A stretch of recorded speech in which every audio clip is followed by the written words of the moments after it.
Okay. We have standings as well.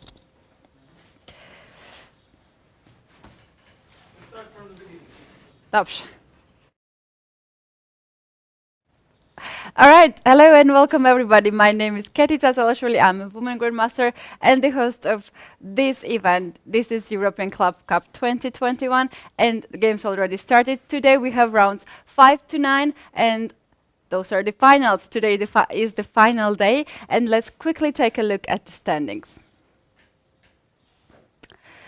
Here we have the leaders at the top of the standing. Klišiačas has the 6 points, as well as SF Deseshu, the German team, and then we have Menik Sadnik and Novibor coming, as well as Poland Hussards. So today we are going to be focused on those teams.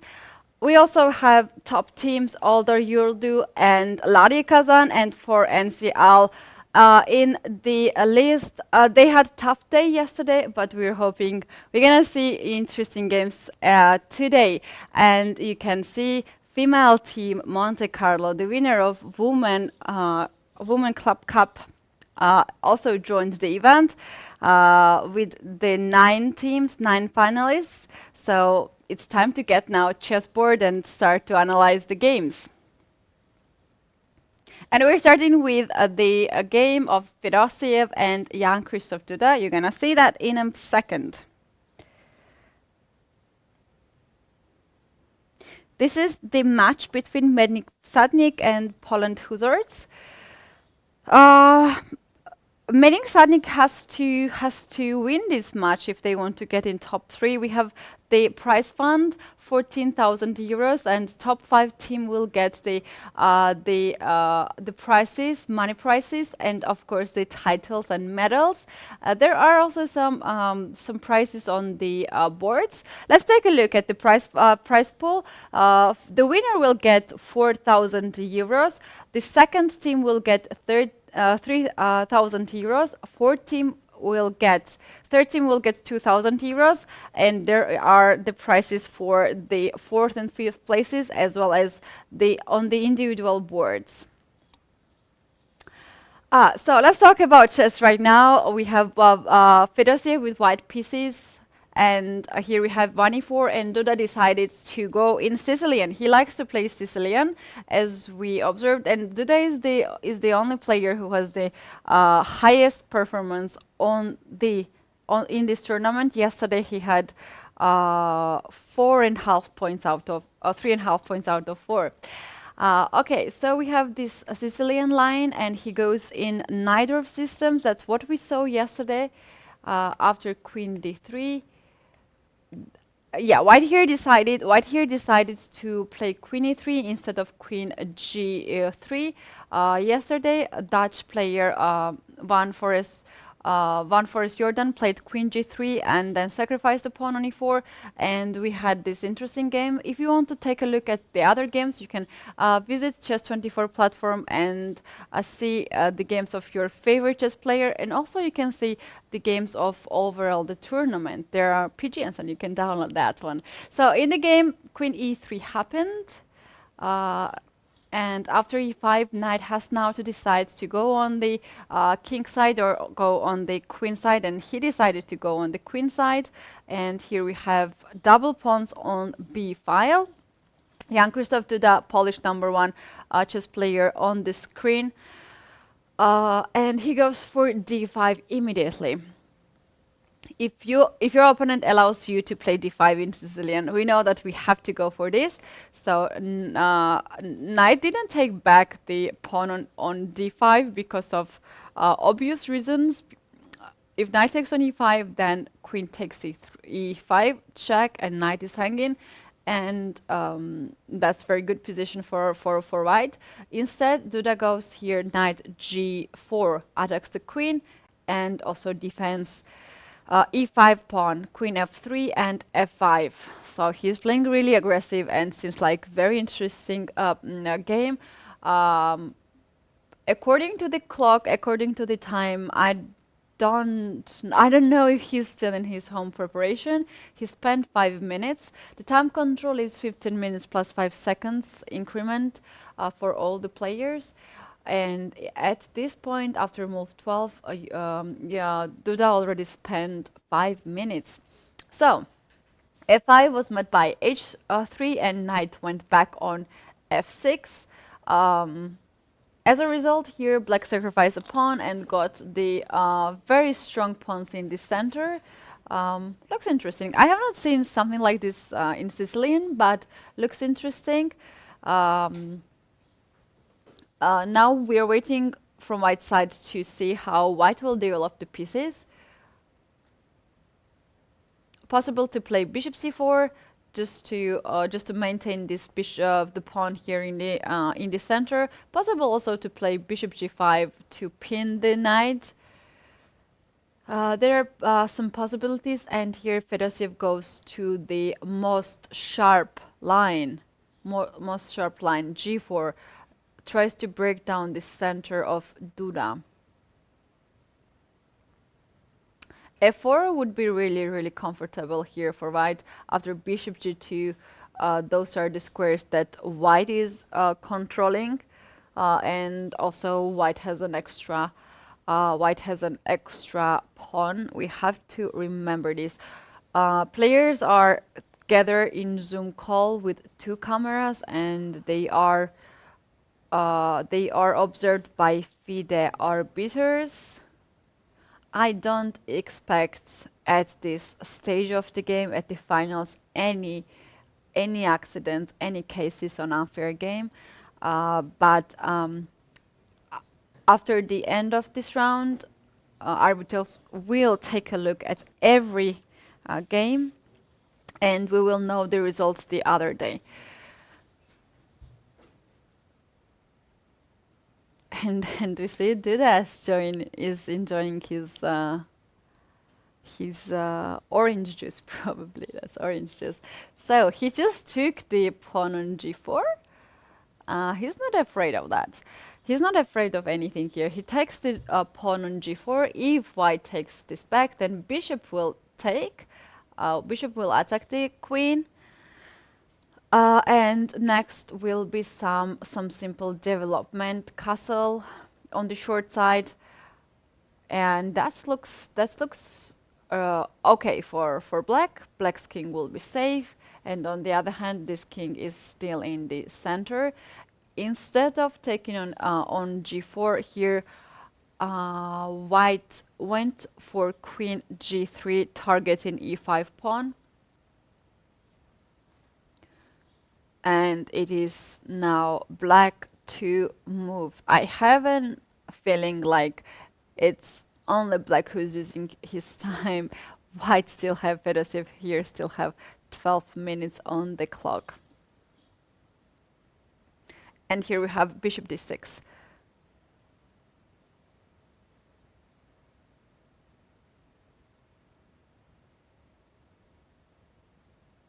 In some positions, we already have end games. Let's go and check this out.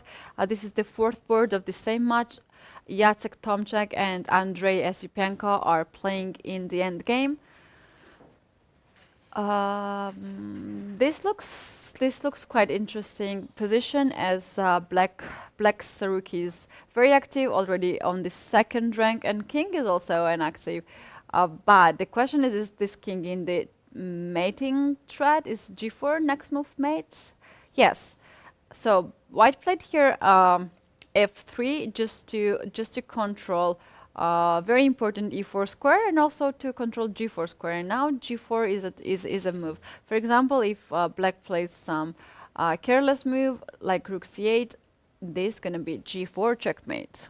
So there is a threat, and that's why black here played h5 instead of my suggestion. So he goes for h5 and controls g4 square.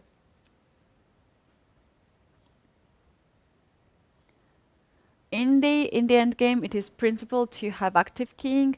The player who has active king has better position, but when we have two two rooks on the board, that gets really tricky. That gets really, really tricky because these two rooks can create a mating net for the opponent's king.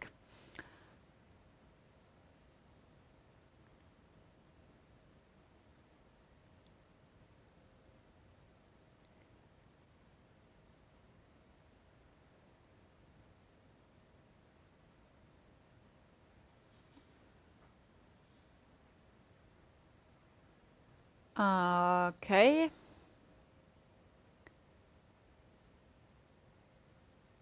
The game of Duda and Fedoseev is getting really interesting.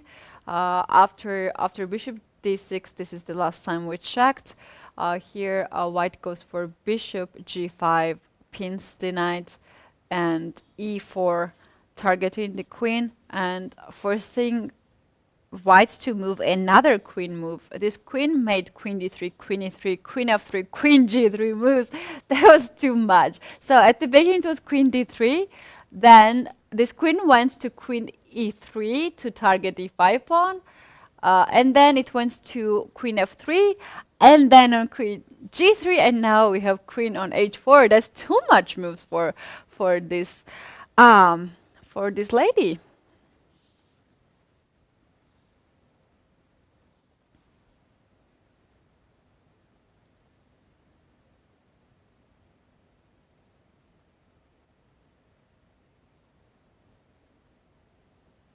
Two leaders are playing today. This is Cliché Chess and Hamburg Chess Club. We can also take a look at their game, but this one looks really tempting. I just, I just cannot leave. I'm always keeping the eye on this one, on this game. We might see brilliant win of Black, 'cause seems like he knows what he's doing. G3 looks very aggressive move. Let's take a look at some logical moves like F takes G. Can Black here play something like Queen C7 just to create um, some problem on G3 if white castles and avoids this unpleasant lose of a queen. I think after bishop G3 there is no way to save this queen on H4. Queen is trapped. D6 is the move that uh, white would hope for, and after taking here and taking on G5 there is a check, and next move will be bishop e6. Black will develop the pieces and there is an extra piece for black. So that looks really scary for white if white decides to capture this pawn on G3.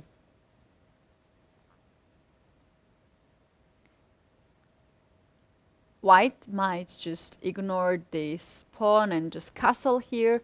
Let's check out what will happen in this case.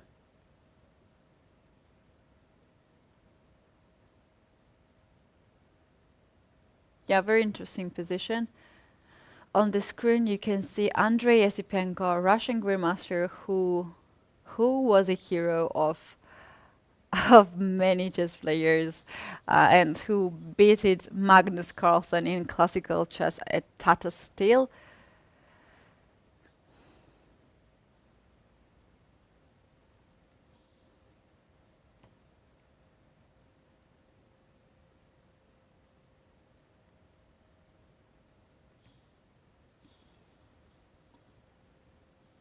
Fedoseev decided to capture G3 pawn. He's not afraid. He's not afraid at all to capture this pawn. All right, Queen C7 was my suggestion here to target G3 pawn, but Duda quickly castles. He makes sure that the king is safe. He makes sure that F6 knight is not hanging anymore, and he will put up some fire on the board because the king is exposed. King is still in the center, and the queen's position is not the best. It's sort of trapped there here on H4.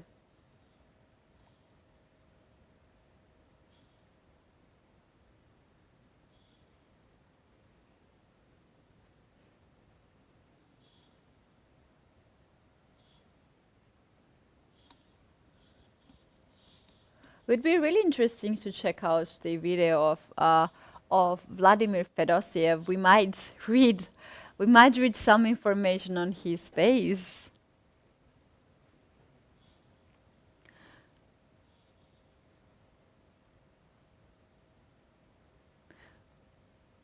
All the players are now in this Zoom call. Oh, he's shaking hand. He's shaking hand. I saw that. He's shaking hand. Maybe he's not happy.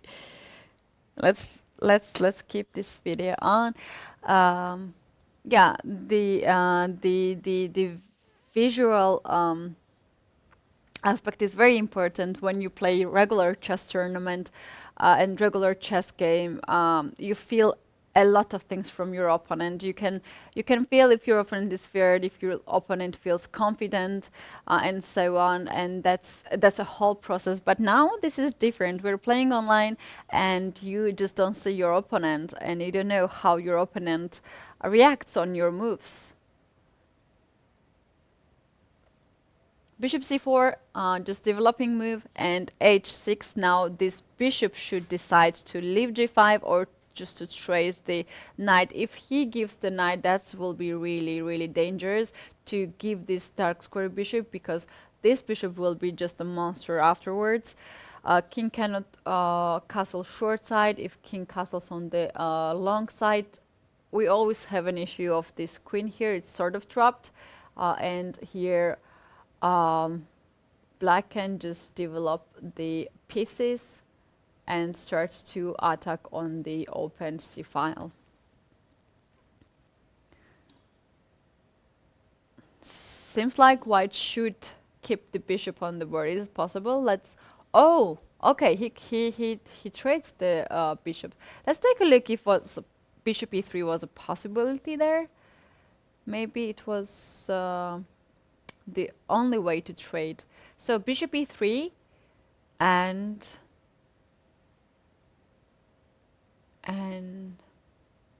what can... Okay, g5, queen takes, and then take on g3 looks okay, but we don't want to give everything to the opponent. Yeah, I don't see why he did not... he did not keep the bishop on the board, what he was afraid of. Yeah.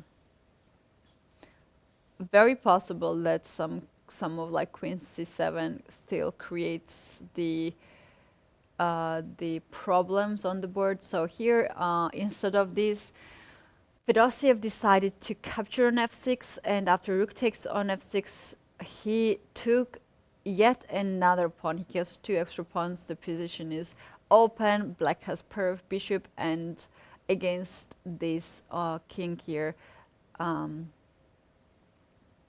should be fine here for black, but this is a chess. Every tempo means here something. So black goes here g5. All right, he's giving the rook as well. He is giving the rook here. So after this, queen can move to e4. And white has an exchange here. White has an exchange. Oh boy, this is so hard to play here with white pieces. If he captures. Okay, black can take this with a check. Black can take this as well. And black can simply develop the bishop and bring the rook on e file. That's, I think, most powerful move here, just to play bishop f5. Queen has not... queen has not really strong move. Maybe queen goes here, and after this the king has issues. King has problems. And yeah, we might see something like this. g5 on the board. Really nice play by Jan-Krzysztof Duda. I believe that's his home preparation. He knows how to play in these lines, and he just made a trap for Fedoseev.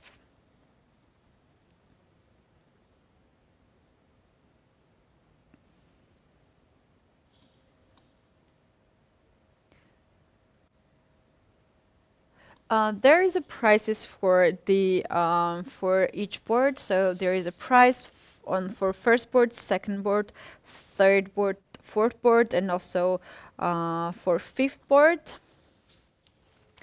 There is no fifth board in the tournament, but each team has reserved players, and they are also playing. So the amount of the prize is 400 euro, and seems like Mr. Duda is going for that prize. There's also brilliancy prize of Vasily Smyslov.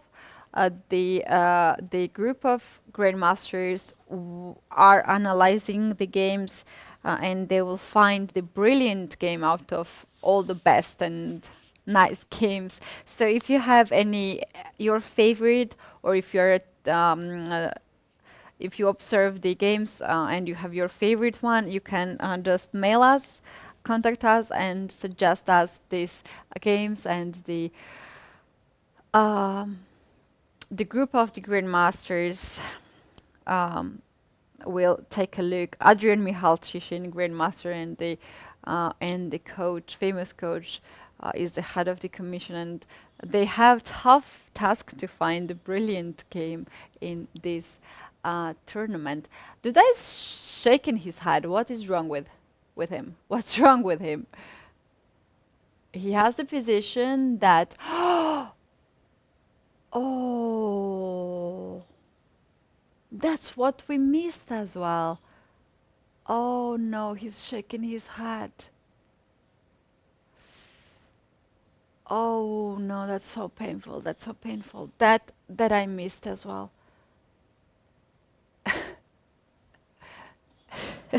Fedoseev just saw that. What is happening? Okay, let's see this. What is happening here? What?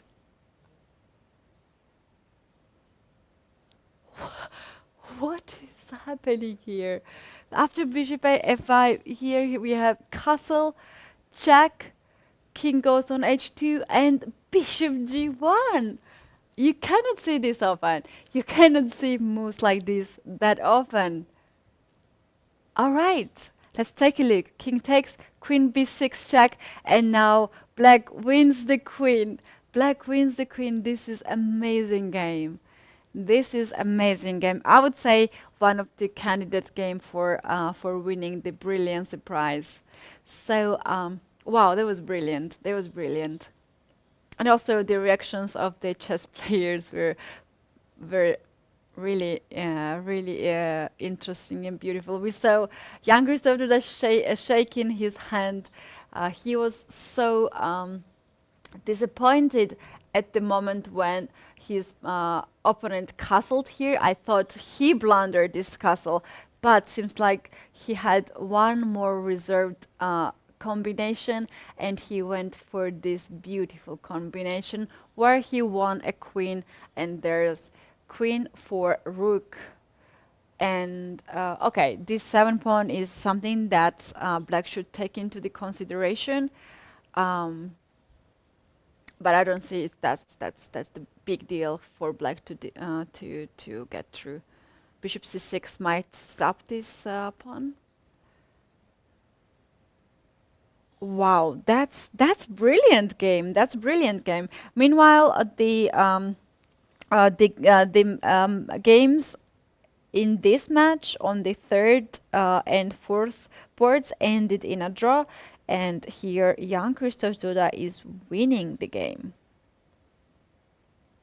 We have also several quick draws in the last boards of other teams, but we're keeping this game. We're keeping to look at this game.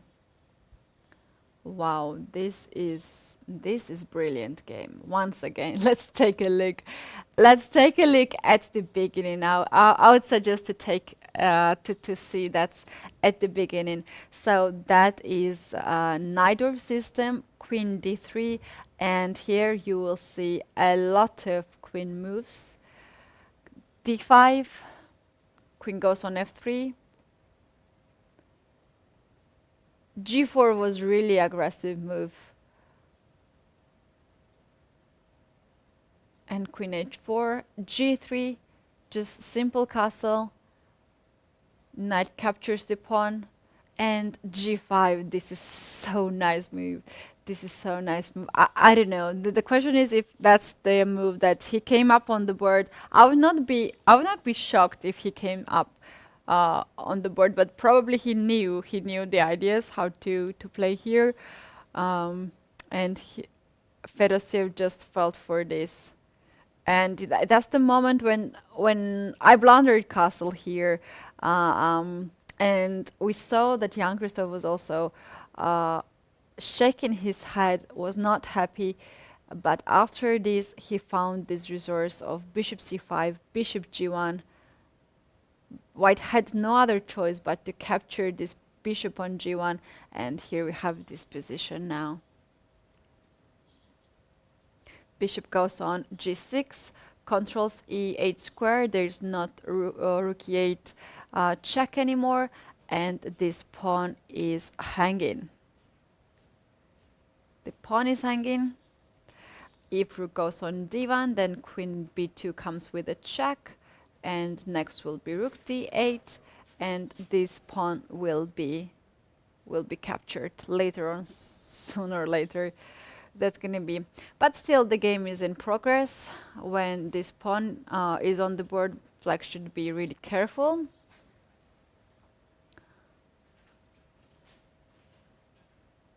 We'll try to find something interesting if we have.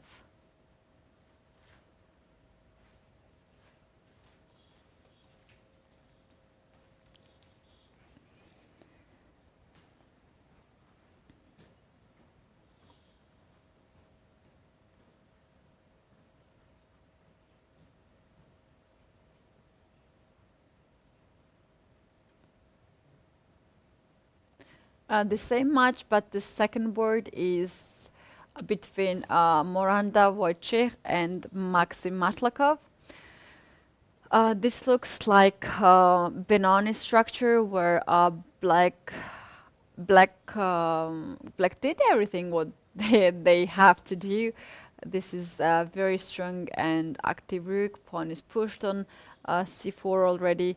Now the rook is hanging, and also f4 pawn is hanging. White decided here to sacrifice the exchange and just to decrease the tension on the board. If black takes, white is going to take here on c3, and the question is what is happening after knight f4. Most probably white will ignore c4 pawn and will play knight g4. Next move will be knight h6, queen h8. That looks like a dream scenario for white. But instead of taking the exchange on c3, black doesn't want to give up the dark square bishop. This bishop costs more than a rook. In practice, he just took the f4 pawn. Yeah, now it's interesting. This rook is also under attack. If rook leaves the c8 square, then c takes b might be a move, or just to capture on f4 might be a move. So now it's time for black to sacrifice an exchange, and black plays bishop e5. White takes the rook, and can I take now the bishop? Can I? So if takes here, and rook takes on f4, then bishop d2 is really unpleasant here for white. And after rook f3, just to capture this pawn. And here we have bishop and rook, and passed pawn versus rook and knights. Seems like white has some issues. Duda on the screen. Let's take a look what is happening in his game. I see the pawns on the queen side are off, and okay, that's the chance that white was looking for. Queen rook h6 check. What happens after this one? All right. Okay, there is queen e2, and is that a draw after rook g7? Rook g7, rook f7 is a draw. But he goes for queen d3, and this is the second time when he is disappointed, when Duda is disappointed and shaking his head. What is happening here if rook takes on h7? Queen takes. That's going to be hard to win this game after rook b7. Rook comes on bishop b7, bishop c8. That will be impossible to win. Or that's not the only way, though. This is not the only way. But here, white wants more. White wants more, and he goes for rook e8. King g7. Oh, wow. Okay, this is incredible. What is happening here?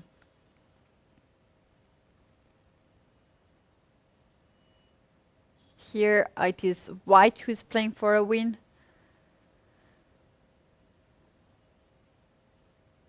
And most probably white will win this game because there will be some moves like this, what is just happening.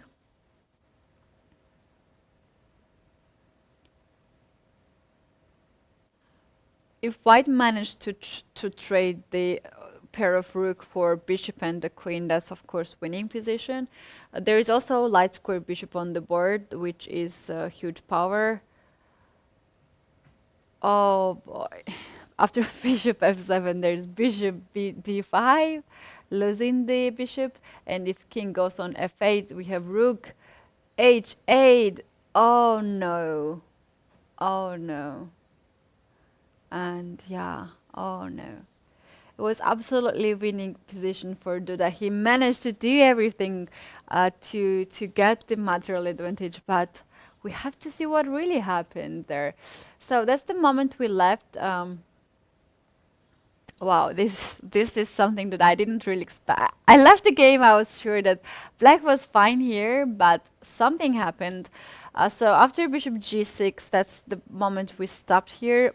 White plays rook on e6, b5, and after this, oh no, oh no. So it seems like black just found the worst setup here.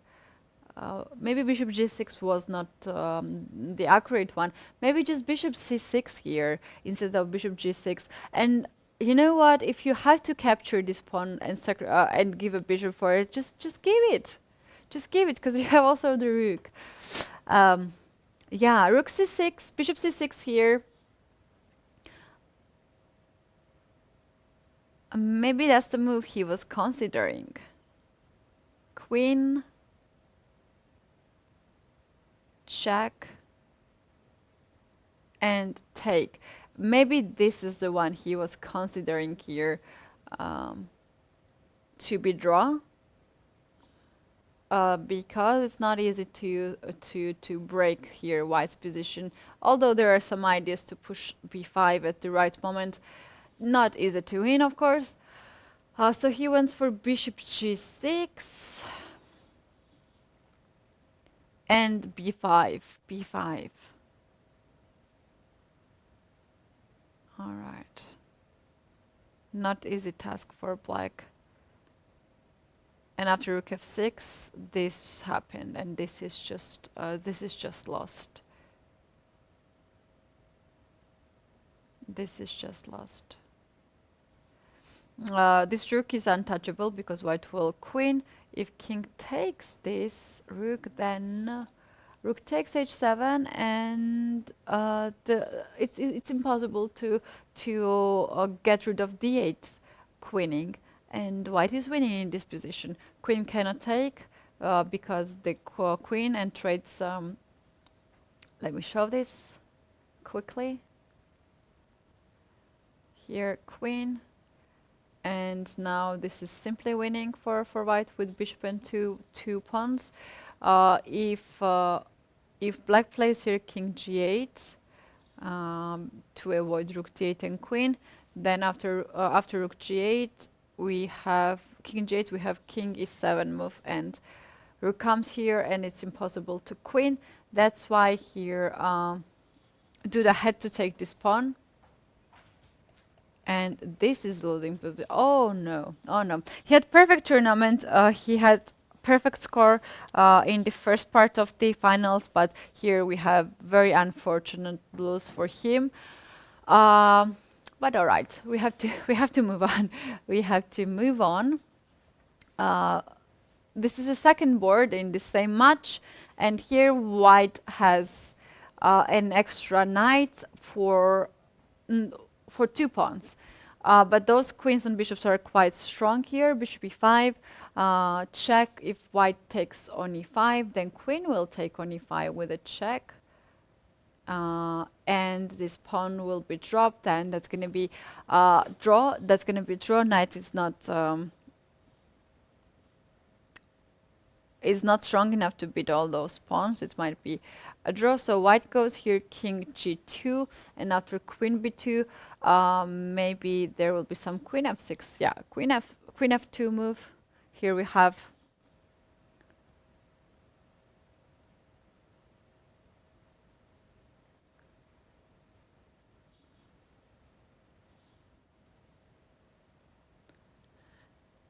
another endgame we have here in the game of Adams and Vidit. Here Adams has extra pawn, but we have also knights on the board. If Black managed to trade a pawn and then to sacrifice a knight for 1 pawn, that's dead draw.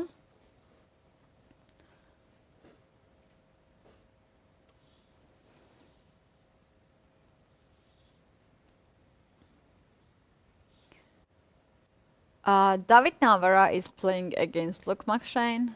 Let's take a look at this position here. White has 3 pawns for exchange. This looks more than enough to play for win even. Yeah, let's see if Black will collect these pawns or not. I think it's impossible to collect the pawns. For example, yeah, rook c8, knight e3 now. And after this move, we have b4 move, and this pawn is untouchable. So Black will play king e5 and knight c2. This might happen. This might happen. Of course, it is White who plays here for a win. And we have last game here in this match. Oh, David brought two cups. One is not enough. One was not enough, so he brought 2 huge cups next to his laptop.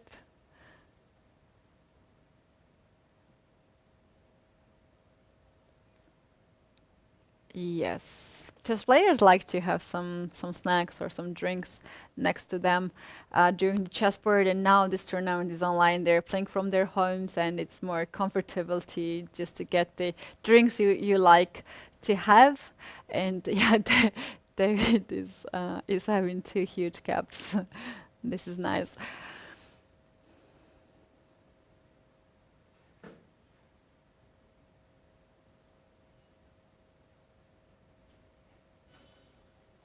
Indian chess player Sicilian on the board.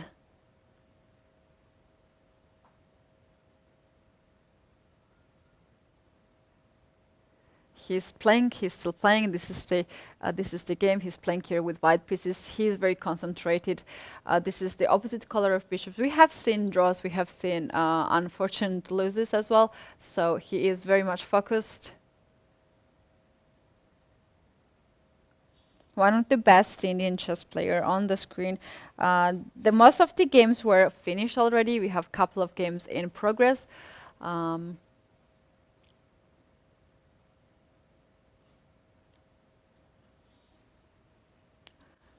Yeah, there is not a day without Gwyn Jones as playing as the latest player of the round. He used to play as a latest one in 2 or 3 games yesterday, and here we have again him playing at the games until the last moment.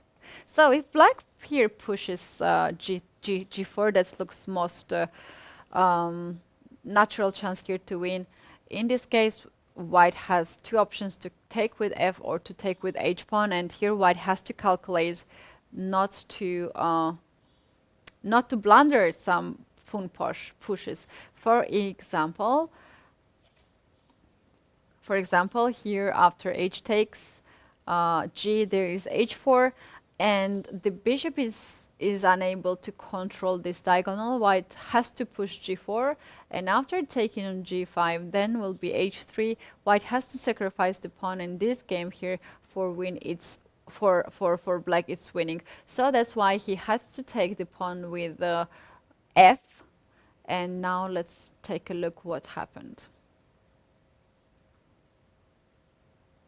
After h4, he pushed g5. This pawn should be given back.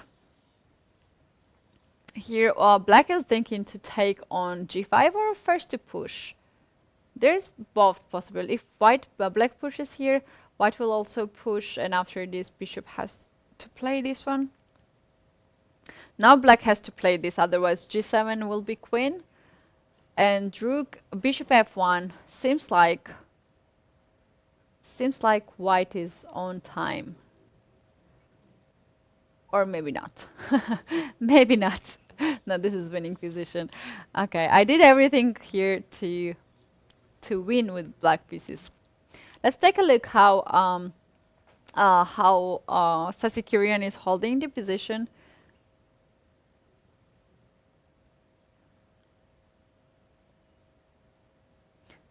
Instead of pushing f3, which looked really interesting, I think f3 was winning there. We can come back at this game later on. This is the final game of the round 5 of the finals. But for today, now for us, this is round 1.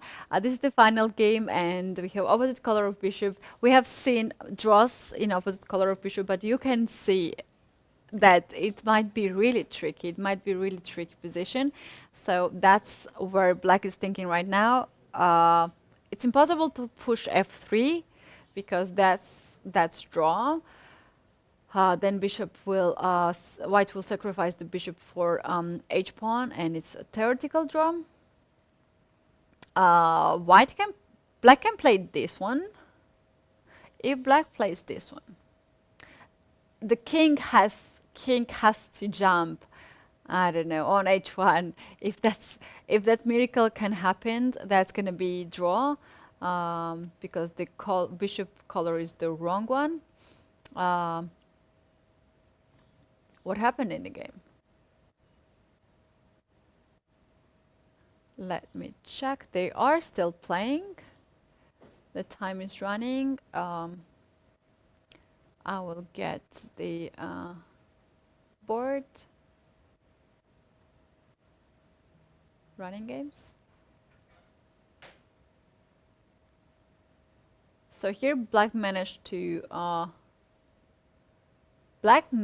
get h pawn, and he also offered draw, but it was not accepted. So yeah, that's the position. Oh, black won! Oh my god. We have a handshake and storm out of Sicilian. He comes back, he wants to take a look what really happened. Oh wow, he's shocked. He's shocked. He's shocked. What happened in this game? Let's go back a little bit. He's still back. He cannot believe that this happened. He cannot believe this happened. Oh, maybe there was some like incident. Ah, maybe. All right, all right. We will know that. We will know that. Let's take a look at the game. He managed to get the king on in front of f pawn, and this is draw. Oh, oh no. Oh no. So here we have this move h3, the only chance here to trick the opponent with h pawn.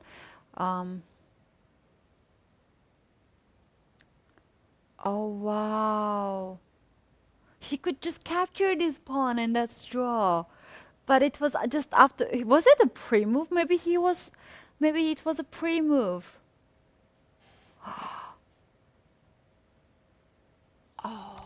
I just wish now to jump into the chat of Zoom call. He seems like he's texting to the arbiters. That's possible to text the arbiter if something is happening. But oh no, seems like it was a pre-move.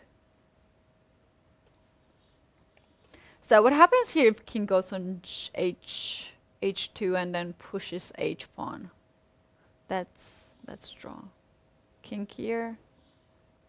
King here, and bishop gets in here. That's draw. That's draw. Oh wow! What a day! What a start of a day! I thought it's gonna be a really long day with 5 rounds, but seems like we're going to have a fun. Sicilian still chatting with the arbiter probably. We have to wait. We have to check out what is happening here.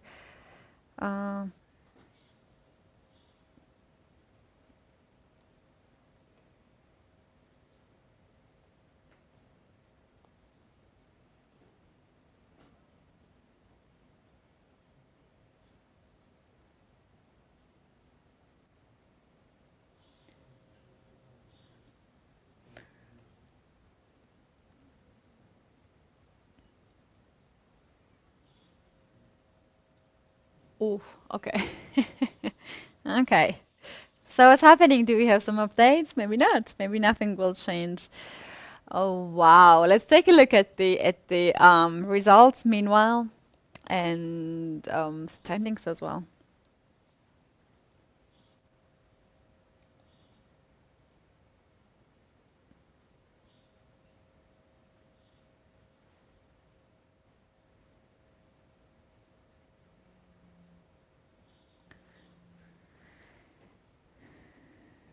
All right, we have it. We have it on the board. So the leader team Klishich has managed to win over Poland Hoosiers. There was a close draw. I saw earlier on Chess24 for the last 2 boards was draw, but now it seems different result.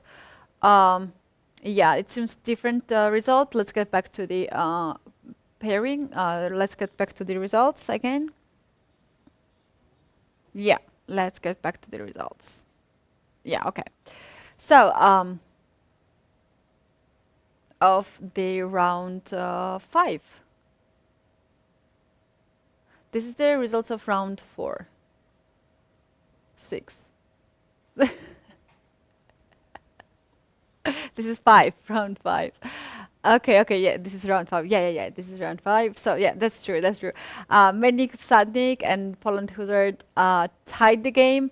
Here we have Jan Krzysztof Duda lost the game, but Miranda won that game with extra knight. And last 2 words, here we have draw. That's what I remembered. So the next teams who won the matches is Hamburg. Hamburg won against Klishchi's Hamburg. Wow, that's amazing. Hamburg, Klishchi's was the leader team, and seems like Hamburg managed to win over them. And we have 4 NCL won against Novibor. And here we have also Ladia Kazan and as well FF. This issue won the match, and we are going to jump soon in the round 6. Yeah, what a start! What a start! I was impressed by the game of Duda and Fedoseev. And then also this interesting endgame happened. I will know more details about this and I will let you know, and I'll come back right before the round 6.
Welcome back. This is European Club Cup 2021.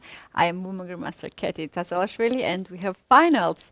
Today we will know the champion of this year, champion team of this year, and best players on the 5 boards. Let's take a look at the special prize that we have at this event, and let's see what are the conditions to get this prize. The prize Vasily Smyslov, the legendary great chess player, the world champion, was born 100 years ago, and the brilliancy prize is named after him. The team of grandmasters with the head of Grandmaster Adrian Michal Tishin has tough work to find the brilliant game out of hundreds and hundreds of beautiful games. So here we have the special prize for only one game, and that prize is for 500 euros. And also very good news for chess fans, chess players, chess amateurs. Very important and a very interesting event is coming up on 10th to 28th April. This is European Amateur Online Chess Championships in 4 groups. On the side you can see all those 4 groups, A, B, C, D groups, and you can see also the rating. So if you are a FIDE rated person from 1000, you can take a part. If you are also a player below to 2300 FIDE rating, you can also play in this event. Unfortunately, I cannot play. I would like to play this event, but I can't play. There will be some phases here. First, we have qualification for 8 rounds, and then will be finals with 9 rounds. And in total, there is expectation to have 250 players. The time control will be rapid, 10 plus 2 seconds increment. And if you belong in any of those groups, it's time to register right now, because time is ticking, and you have to register for that. All the information you can find out on European Chess Union website or at any social media. You can simply contact them. Let's now take a look at the standings after round 5 and quickly go to chess games, because they started to play. They cannot wait. They can't wait, so we have to catch up them. So let's take a look now at the standings. And here we have some changes. The leader group team for last round, Klitschko has lost the match, and now they are on 3rd positions. A German team overtook everyone, and they have 8 points. Menik Sadnik came back into the battle, and they share 2nd to 5 places with Klitschko, Poland Hussars, and Hamburg Chess Club. So tense situation, and very interesting games. We have now to get back our chessboard and start to analyze the games. The game which calls my attention is this one. Here we have some dramas going on already, so we want more dramas. So let's start it. We have e4, e6. This is French defense with knight d2, white here. It's not closing the center yet, and he plays knight on d2. Waits the opponent to trade the pawn in the center and to play that positions. But black denied this, and after c5 here, white anyway goes for e5. And this is very classical setup for in French defense. And also, if you are a Carcan player, you might recognize these positions as well. h5. Black here goes very fast attack on the king side. h5, and then g5. This looks really sharp and modern setup to play in French defense and in this kind of positions. So here we have quick g4 as well. Knight is chasing for light square bishop, and also getting control over b4 square. This looks quite tempting, this position for black. Seems like no any issues here. and he's trying to develop the pieces on both sides, on queen side and also on the king side, to have more space advantage, and if necessary he will push more. He will push h4 and h3 or g3. So here after knight f1, I expect here to see move like bishop a6 to finish the development. If white straights the bishop, then rook c8, queen c7. That's going to be interesting position. On the other hand, the question is what white we're going to do. White has also to finish the development and maybe start to control the c file and to play this position calmly. No, not kingside attacks anymore are possible here.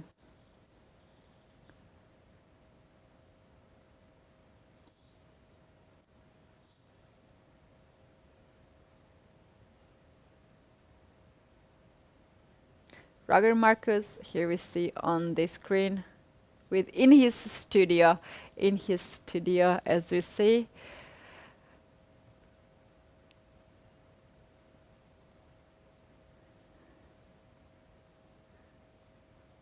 And Jacek Tomczak also on the screen. We have seen him the other days too. He has this very typical chai cup that's very common from Turkish society and also from other society to have that tea in these glasses. Probably he enjoys that too. Let me get some interesting positions. I'll try to find one.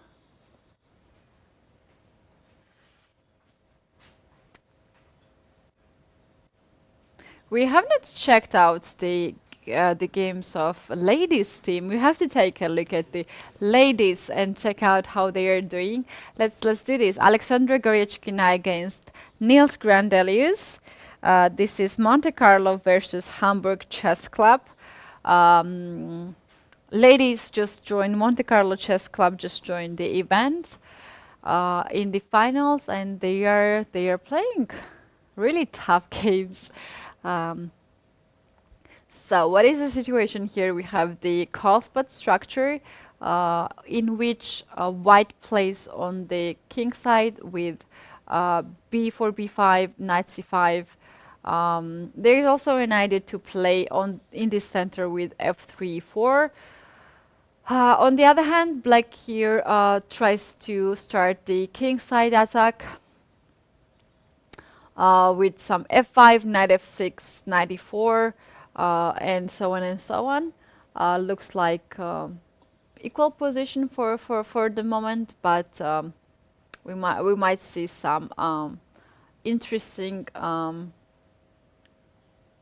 moments later on. Let's move to the next board. This is second board, and here we have Rasmus Svand against Elisabeth Patz. Both German players are facing each other. Here we have.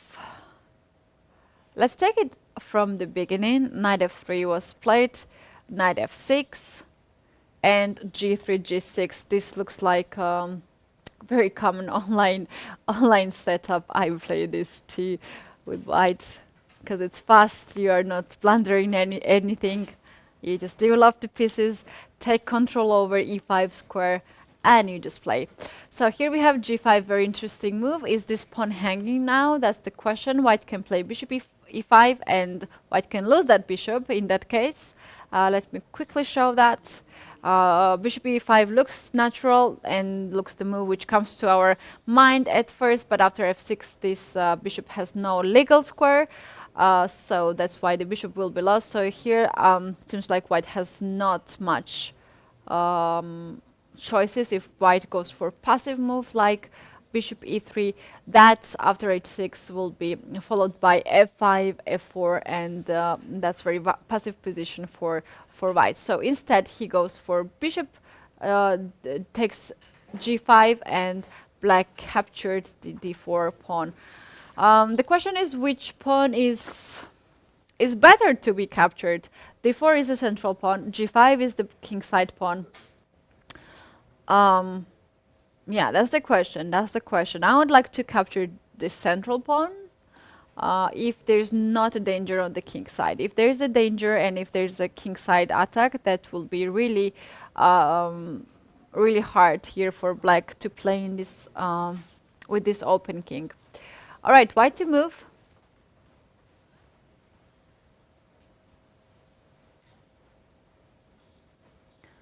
White to move. White can play rook d1. The question is which rook might be come on d1. Let's play rook d1. In that case, will be met by queen b2.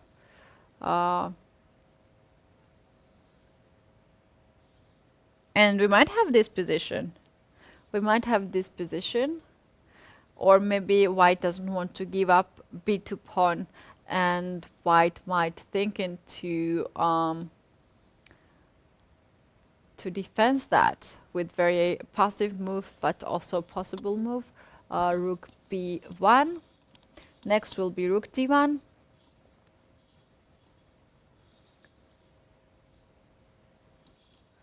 Most like h6 doesn't make any sense because bishop will come on e3 and kick the queen.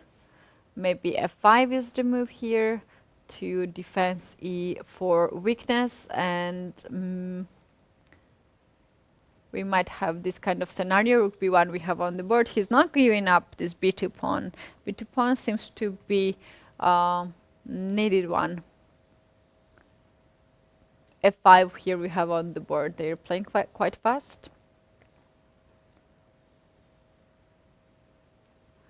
Very interesting position. We have to take a look at this. Vladimir Fedoseev and Matthias Bluebaum. It's never boring to see Fedoseev's games. He always has something interesting. Let's take a look at some certain phase this game. So here we had French defense set up, and here we have some unusual development with h4. Where white tries to also control king side attack. So c takes d. Now if pawn takes d, that allows white to push e6 pawn. And after taking, there is the rook on e file. Bishop might come on b2 and target g7. And black gonna have the hanging pawns. There's also a possibility to take this d5 back with the piece. Knight can take also on d5, and bishop can also take on d5. In that case, white will set up the game on c5 pawn. Matthias Bluebaum is thinking, and he decided to capture it with a pawn and to play in this position with the hanging pawns. Hanging pawns are very tricky, and sometimes it might be really dangerous. Let's see what white will reply. It will be e6 or not. E6 looks like a calling move, but on the other hand, it also opens the f file for the rook, and then after d4, then bishop will be also open. We might have some tactical issues here. Yeah, I'm not a big fan of move h4 here. Looks like being too much pushed. Yeah, looks like. Turned out.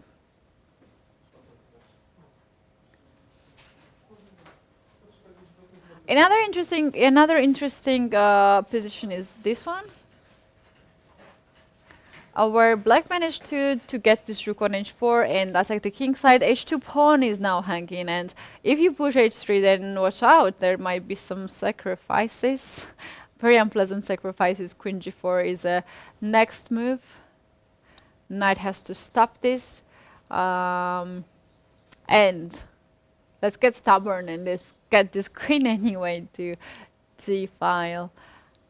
And after this one, we can get queen on h file. Again wants to come on g4, and also rook h1, queen h2 will be a checkmate.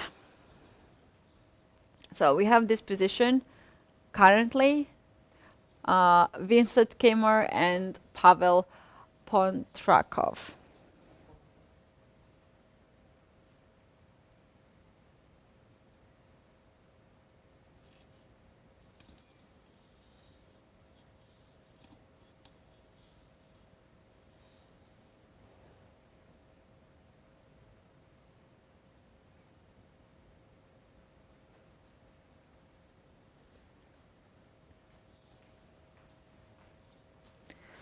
I decided to play g3 and just to cut this bishop from this diagonal.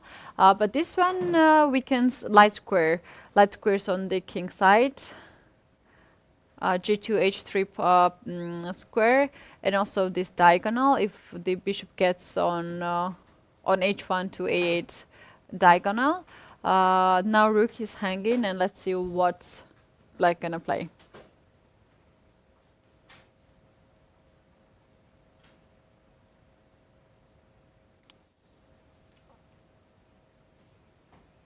Well, if rook goes back on h5, then knight captures the bishop for sure. Knight should eliminate this light square bishop. Otherwise, this bishop will be priceless. So we have to take it with a rook, and we're gonna have this isolated pawn, which is extra. And seems like white can defend the attack on the king side. G3 still on the board. Black is thinking, maybe black is thinking about some sacrifices. Is that working? With idea queen h3, rook attacks. Let's attack from this rook. Not enough pieces, I don't believe. Oh, instead of this, here black goes with a smarter move. Bishop e4 sacrifices the rook. If you didn't capture this, then will be a checkmate on g4.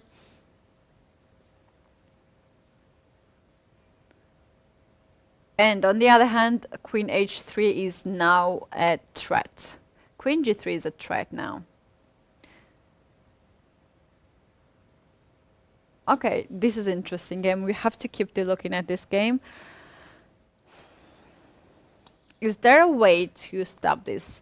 Okay, 96 is the way to cut the queen. I think the only move, and we might see this happening soon. Can we do the same manner here with the queen? I think we can.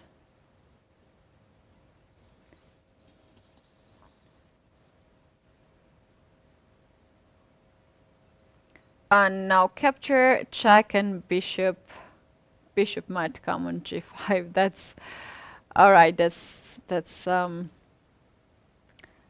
too complicated. That's too complicated to evaluate this without an engine, because yeah.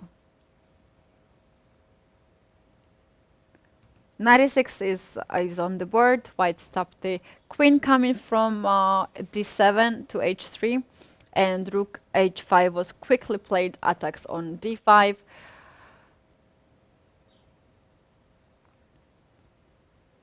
Rook d1 looks quite logical move here to defend this pawn.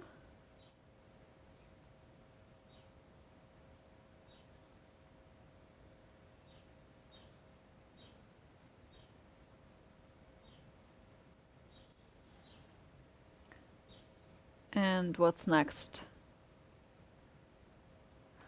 Seems like black here sacrificed a pawn for some counterplay. And here we have a counterplay, but white is defending. Rook c8 was played here. After rook d1, he is targeting c2 square. Now bishop c2 is a threat. What happens if rook d2?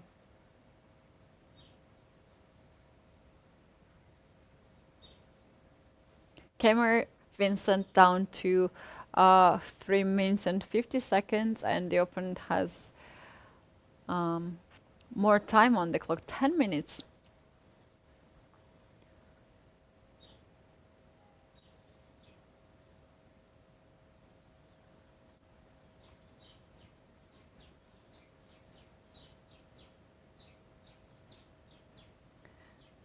We have the game Julian Kramer and Almira Skripchenko. Let's take a look at this. Bishop endgame, we have the same color of bishops at the board, and I see those two bishops are fix on the same square as the bishops. So that gives white a slight advantage. On the screen we see Almira Skripchenko, the captain of the Monte Carlo team.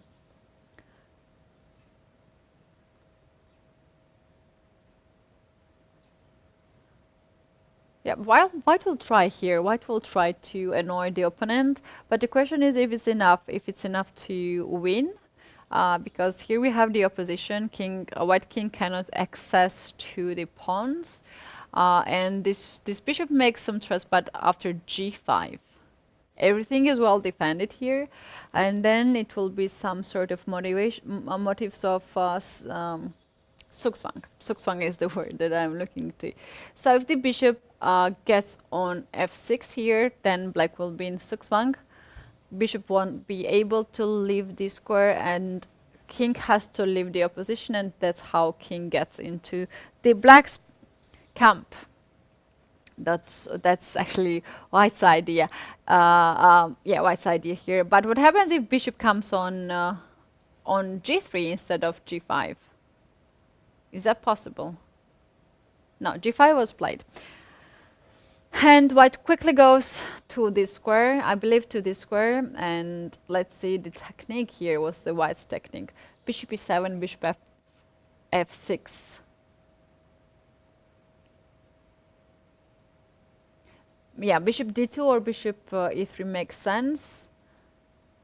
King d7, okay, and king e6 quickly. Now king c5, king c6 comes. This is better position for white king.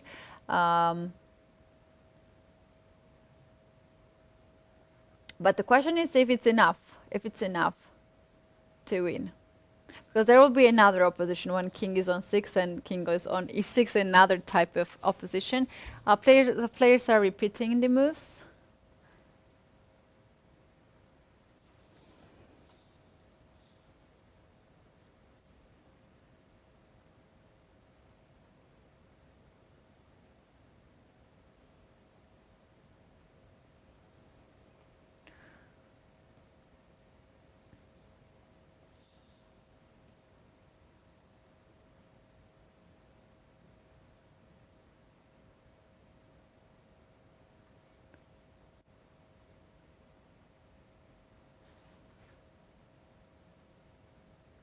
This looks interesting.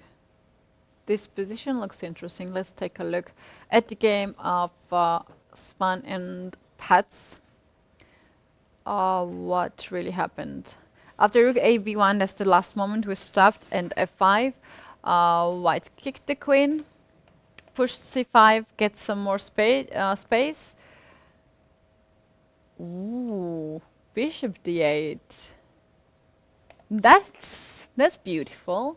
That's beautiful. That calls black to capture this, and this rook just dominates on the eighth rank. And here bishop e6 is only move to play. White can capture either a rook or e rook, or just to keep this keep both rooks on the board. He decided to capture a rook, and this rook is at the starting position now. White has here advantage, of course. Now a pawn is hanging. Will black take this a pawn, or it's poison? After b3, this will be locked.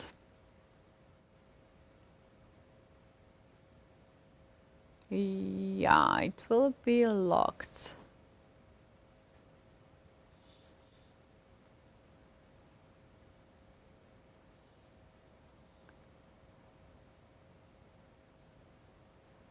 Well, that's interesting. Instead he goes bishop d5, and she goes for bishop d5, and she tries to hold the position. All right, there is weaknesses on f5, and white can attack here. White can also push f3 and just break down the center. I like f3 move here. After taking, just to take, and here to take with a queen. Possible? If rook comes here, then queen b3 possible.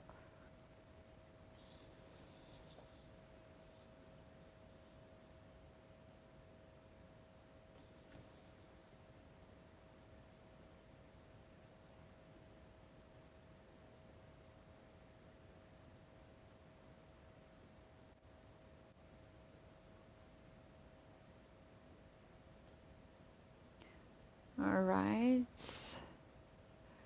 I'm just looking for some interesting positions, and this looks interesting. King is still in the starting position. We don't have any castle yet. This is game Fastiv Turabayev and Luke McShane. The final move was h5 because the pawn on g4 was hanging.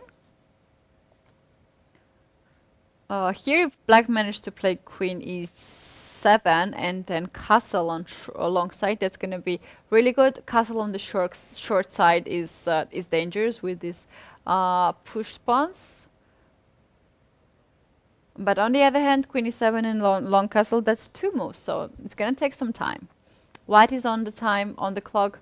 We might see some push here on f3, just open up the position for bishop. White has pair of bishops, and that's the advantage.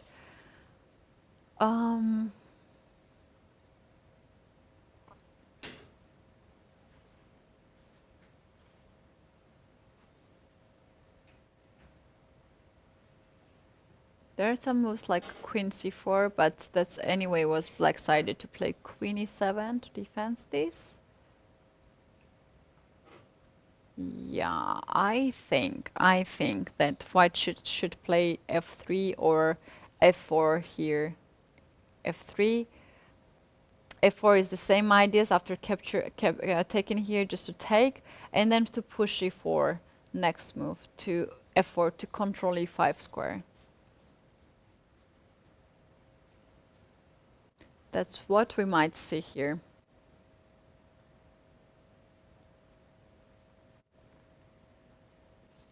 And Shahriar, Mamedyarov, and Mickey Adams here, we have very interesting position. Let's take a look at this.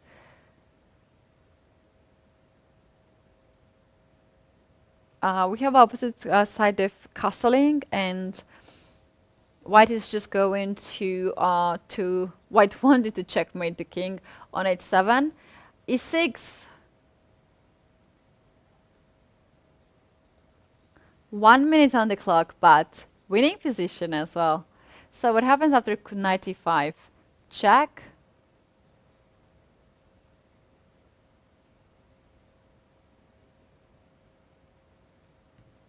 Check. Check. Queen is hanging.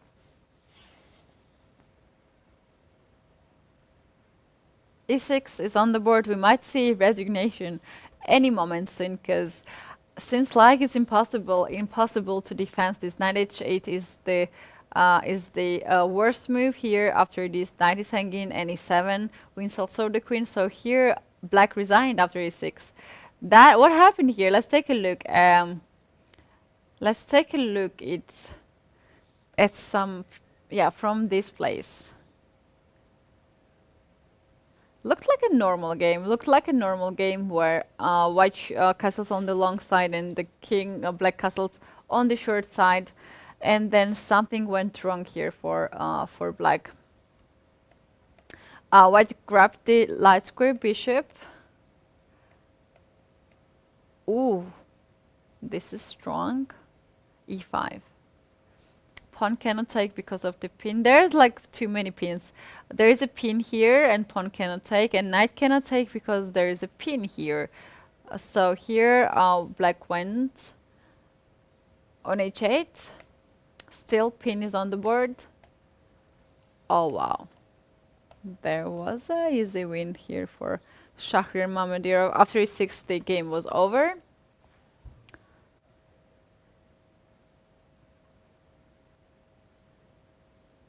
Duda is still playing. I thought that Duda might take some break here after terrible loss in the previous game. He had such a winning position. He played so well whole game, and in the end he just misplaced his pieces.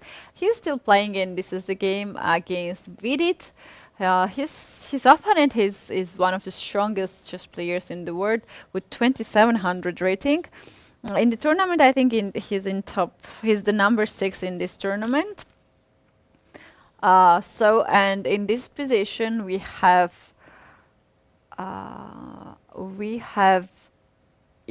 exchange and the pawn for exchange. Seems like a tough day for Duda. Oh, we came on the time when he just agrees on us. D4 was played and Duda seems really disappointed. He has to take, otherwise the pawn will take itself on e3. And after taking here, black can simply take this pawn. And, come back later on. Okay, not with this pawn, maybe with this pawn. With this rook, and after this, just come here, knight2, and then grab another pawn. Instead of taking on d4, he goes for bishop d5. He's trying his last chances. He's attacking the pawn on f7, but that doesn't look like a big deal here. As black captures e3 pawn, f takes e, and now white to move. Oh no. Black to move, black played rook a3. The pawn is under attack. If you capture this with the rook, king will go on g6. The rook is hanging on f7 after, and the bishop is hanging as well, and the pawn is hanging. Seems like Vidit is the one who is going for win.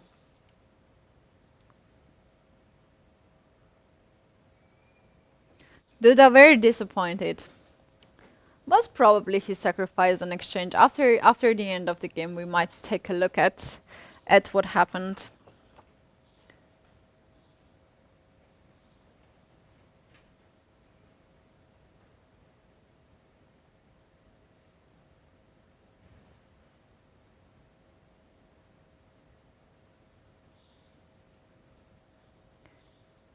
King comes on f3 to defend c3 pawn. Is it possible to play rook d3 here just to increase the pressure? Rook takes, rook comes back. Oh no, that's a terrible position. And then this. Oh no, king went for a walk. King went for a walk.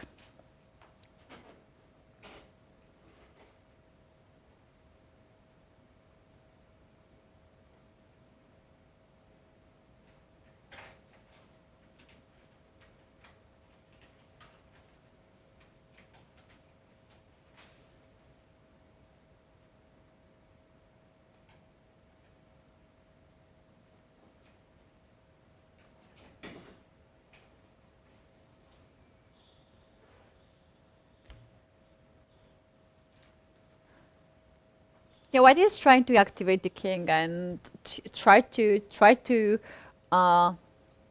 give perpetual check here.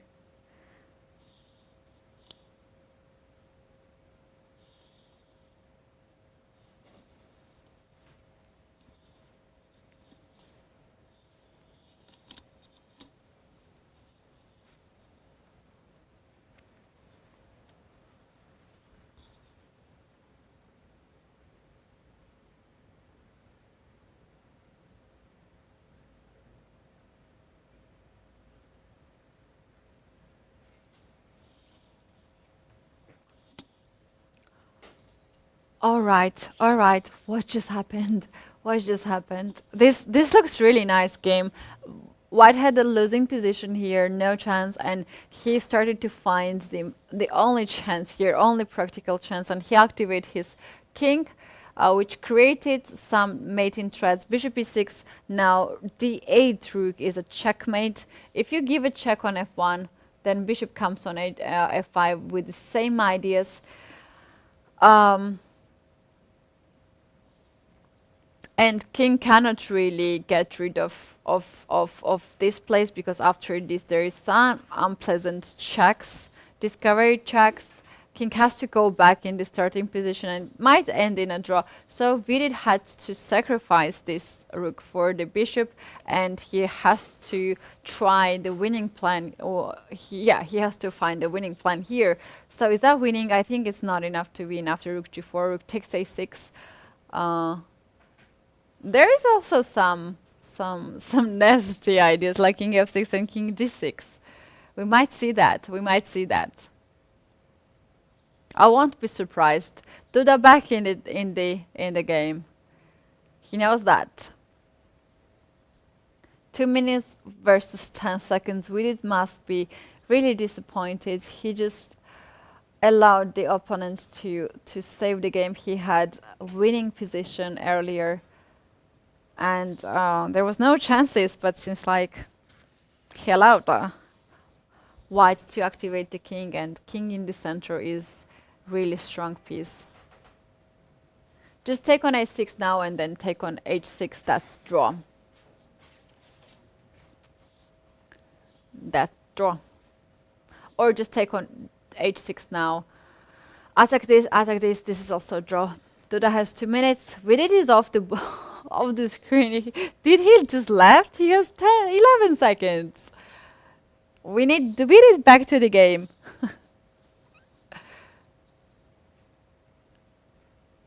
Yeah, he's back. Okay. He really risked right now to leave the board.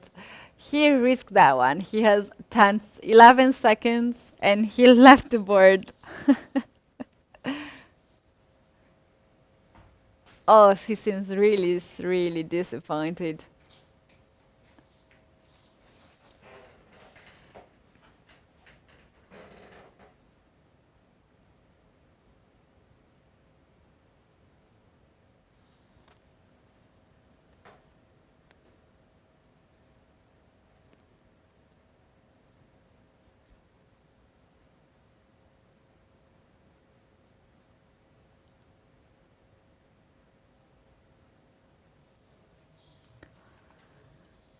And here we have white decided to capture an a6 pawn. On a6 that pawn, and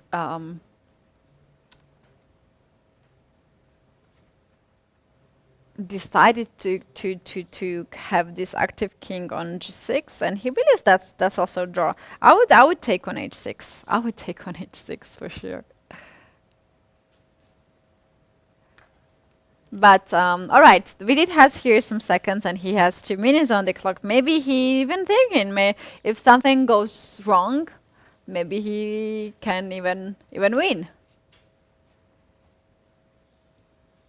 The pawn end game, if Duda magically managed to trade this rook for the rook and the 2 pawns, that's gonna be winning. Because of the g2 pawn, the pawn end game will be winning for him.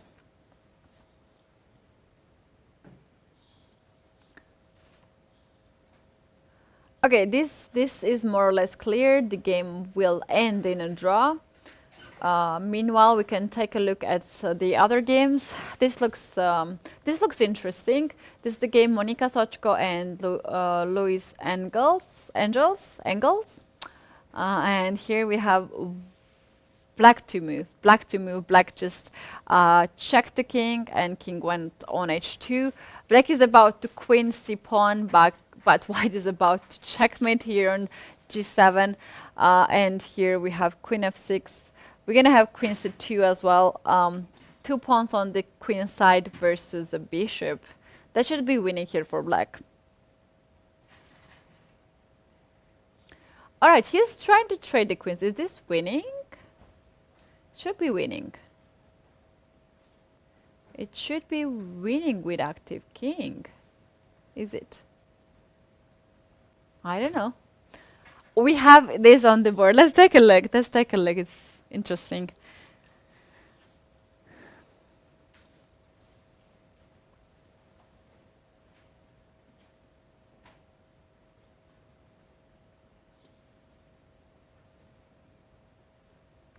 White pushes the b pawn. Oh, I think he just gave a chance to Monika Soćko to draw this. Bishop d4 probably is the move, and then we're gonna see a4.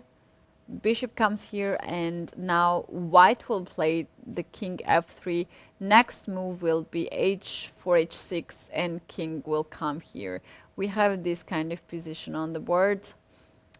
King f3 might be the next move of Monika Soćko.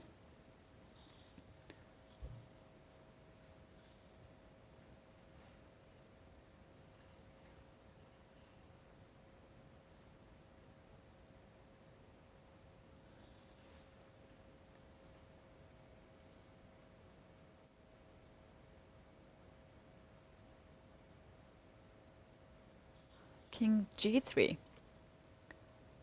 Can I play king e4 here? And okay, this is winning.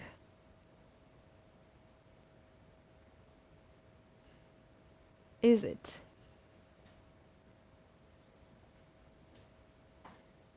This might be winning for black. Yeah.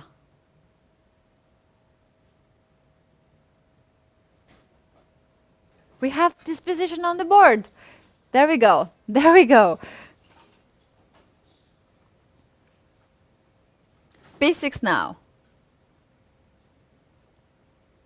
But in our variation, the pawn was already on b7. I don't know how we managed that.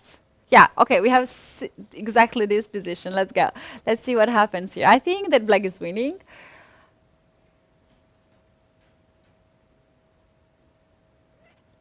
King g4, queen f3.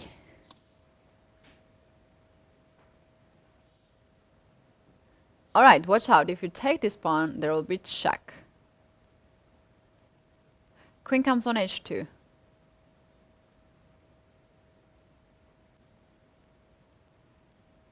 All right, that's what I missed. After this, queen, okay, yeah. Okay, I'm not the only one who missed that. Seems like Liz and Engels also missed that idea.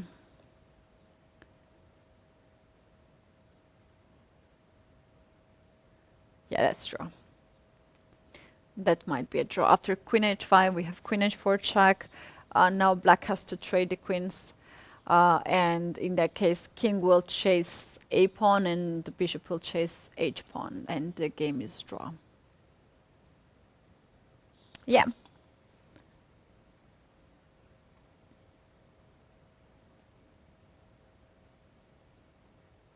The game ended. It was the final game of this round.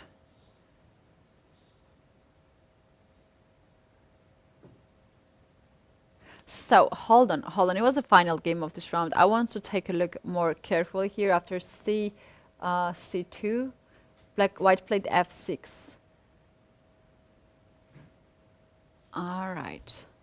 g5 is important square to support the bishop and support c1 square, but it's impossible to get on g5 because of h pawn. Black here tried everything and then captured this pawn, but I think he could push more here with the bishop and the queen. He could push more, a little bit more.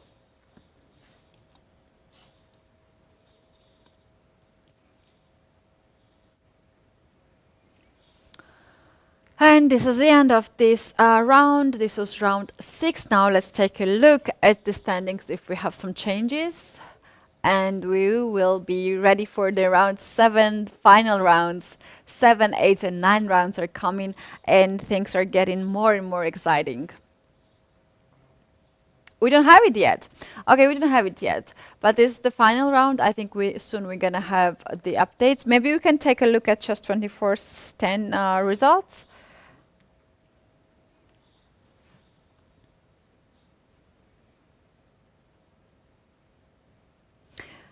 And here we have Poland Hussars managed to win over Novi Bor. Oldar Yurdu managed to win the match, as well as Klichia Chess and Hamburg Chess Club. And we have a tie in Mednik Stadnik. Those are two leader teams, Mednik Stadnik and SF Deisashu. I don't know. I hope I pronounce it well. I'm trying my best anyway. Round 7 will start soon. I will come back with the start of the round. So don't go anywhere, please. The games are exciting, and I really appreciate your company.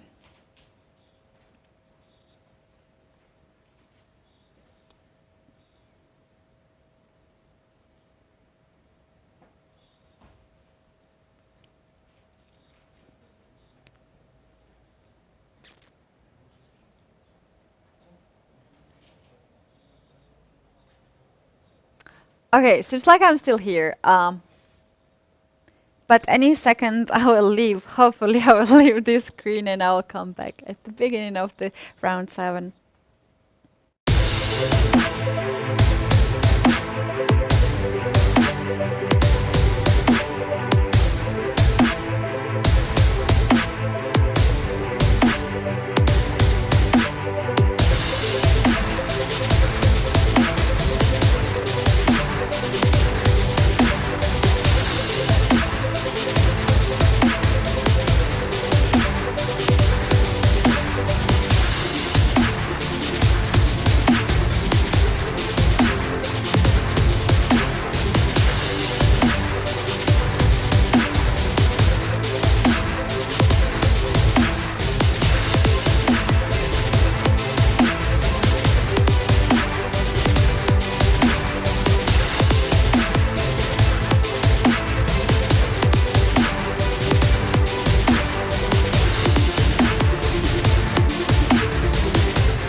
We're back. This is European Club Cup 2021. I am Women Grandmaster Keti Tatalashvili, and we have a special guest right now.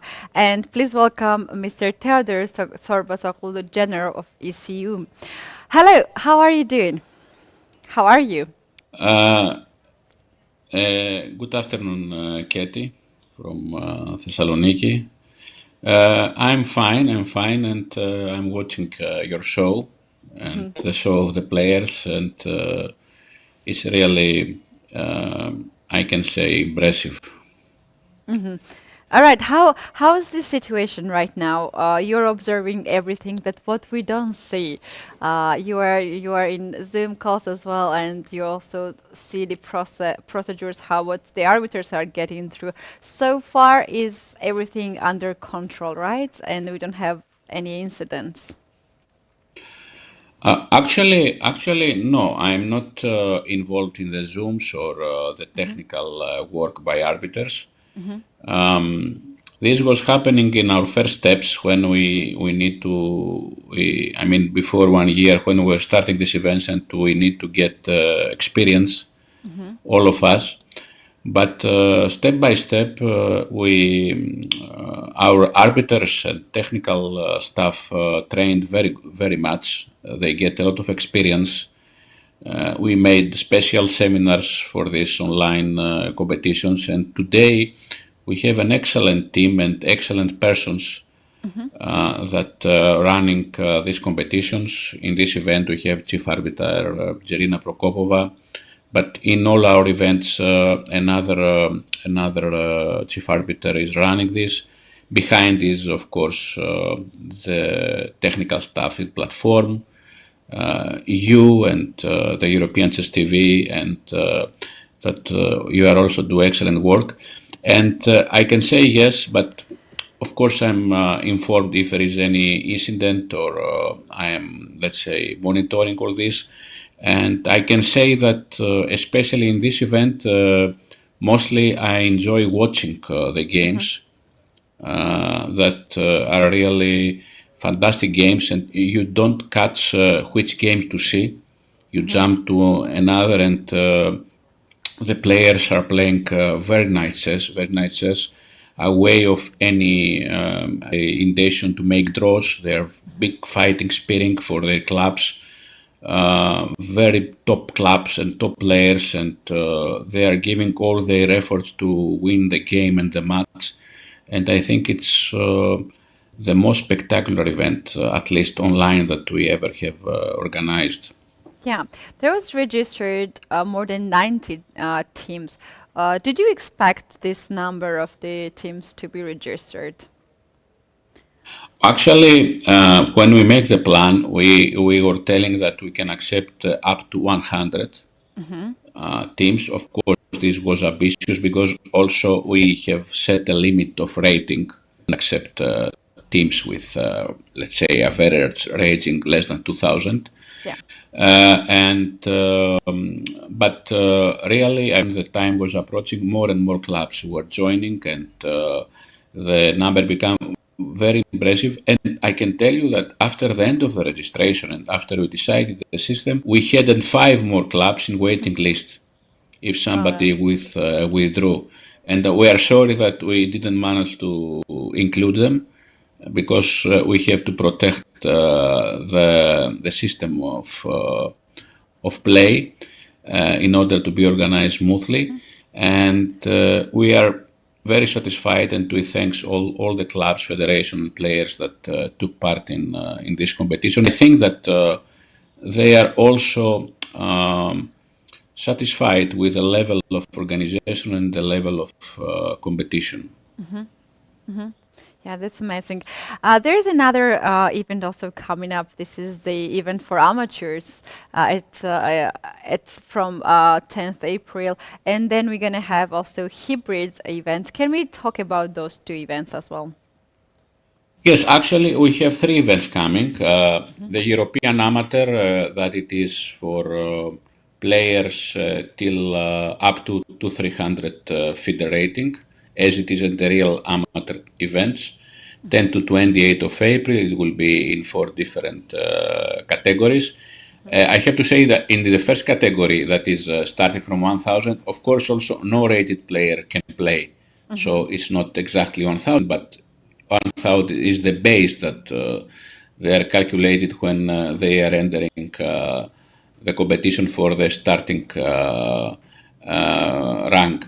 And already we have 400 players, but the registration continues and it will continue for its competition 3 days before it starts. So it will be also an interesting, and if, for example, in this competition that we have now, we have the majority of players are professional, grandmasters title players.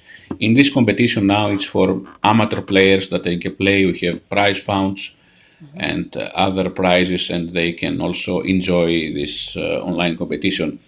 Then another competition is that on 16th of April, this is only one day, we have a European parliamentary tournament between member of parliaments. And we already have a number of inscriptions, yes, and we will have players, maps from different countries. We already have 25 participants, and this will be, of course, a more friendly event and promotional for chess competition on 16th of April. Oh, And that's amazing. I didn't know about yes, that. I'm sure Georgian members of parliament will take a part in this. Are yes, they yes, it's also known already? because we inform our parliaments about this, and now, I mean, we are waiting inscriptions. The inscriptions are running, are ongoing, and of course, in the end of May, we have this European Hybrid Qualification Tournament. This was a necessity by the situation because all the coordinates had to conclude qualification tournaments till end of May, because World Cup is scheduled for 10th of July in Russia. So this was line to organize the event, and the only way to organize a tournament was this hybrid that FIDE also put as a choice in the regulations. Of course, I know this competition are new for many players, but there were two choices under the under the current conditions. One choice was that all the players to be nominated by. I mean, the choice that we had as continent, all the players to be nominated by rating. That means that hundreds of players will not have any chance to qualify. So we choose one, let's say, another solution. We give the chance for 10 top rated players, European, to qualify direct in order to protect the quality of European qualification, and other 36 spots will go through European hybrid qualification event. We know there are problems. We know that there are still countries with many restrictions. We hope that till end of May all this will be lifted and all the countries then can participate.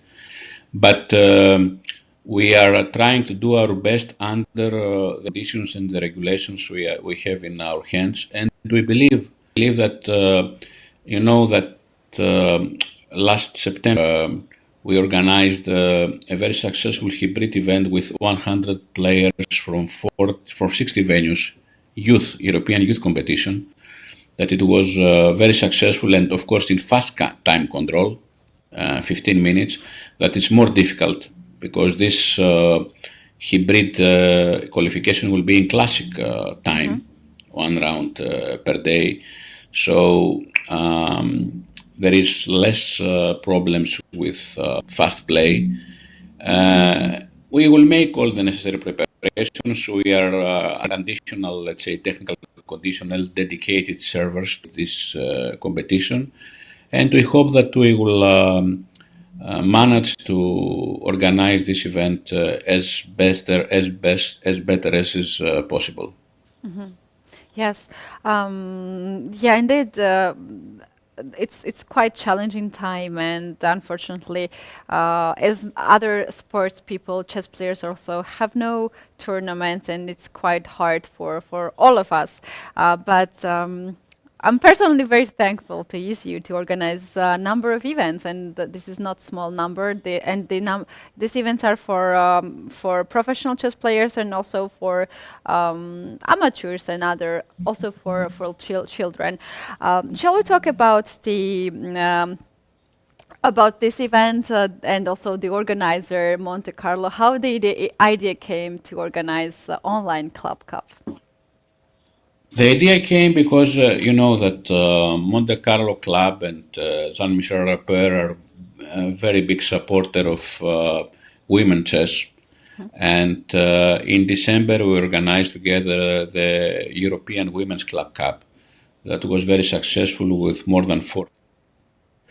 And after this, let's say, successful event, it came with the idea that organize together this European Open Club Cup, that more teams can participate, and Monte Carlo Monaco Chess Federation also found some sponsors in Monaco for this competition that are helping, assisting with the prize fund of European Club Cup.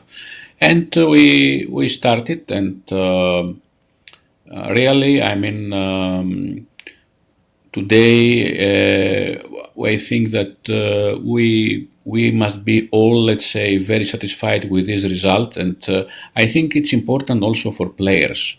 This especially competition, because the clubs also, they don't have leagues currently, they don't have serious competition, and you know, this, I think that the most important here is that I'm feeling that some clubs now hire and the players, the professional players, to play. So the actual sponsors of these competitions are much more, and this I was telling also for European Blitz we make in December with Katowice, that when we have the chance to make something also for professional players from Grandmasters, we must try to do it, no matter, let's say, the difficulties, no matter that there is always some concerns about the online chess and all this happening in online chess.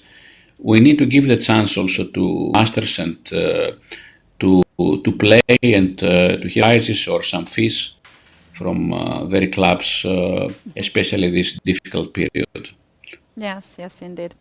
All right, let's take a look at the small video which shows all the participants of the Monaco chess clubs, who are all females and who are fighting and showing incredible chess at this tournament. So let's take a look at a very short video.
Yes, there was a small video of the Team Monte Carlo who organized the event, and we have these amazing ladies together now fighting two top grandmasters and putting up some fire. We saw some games as well. Thank you so much for joining us.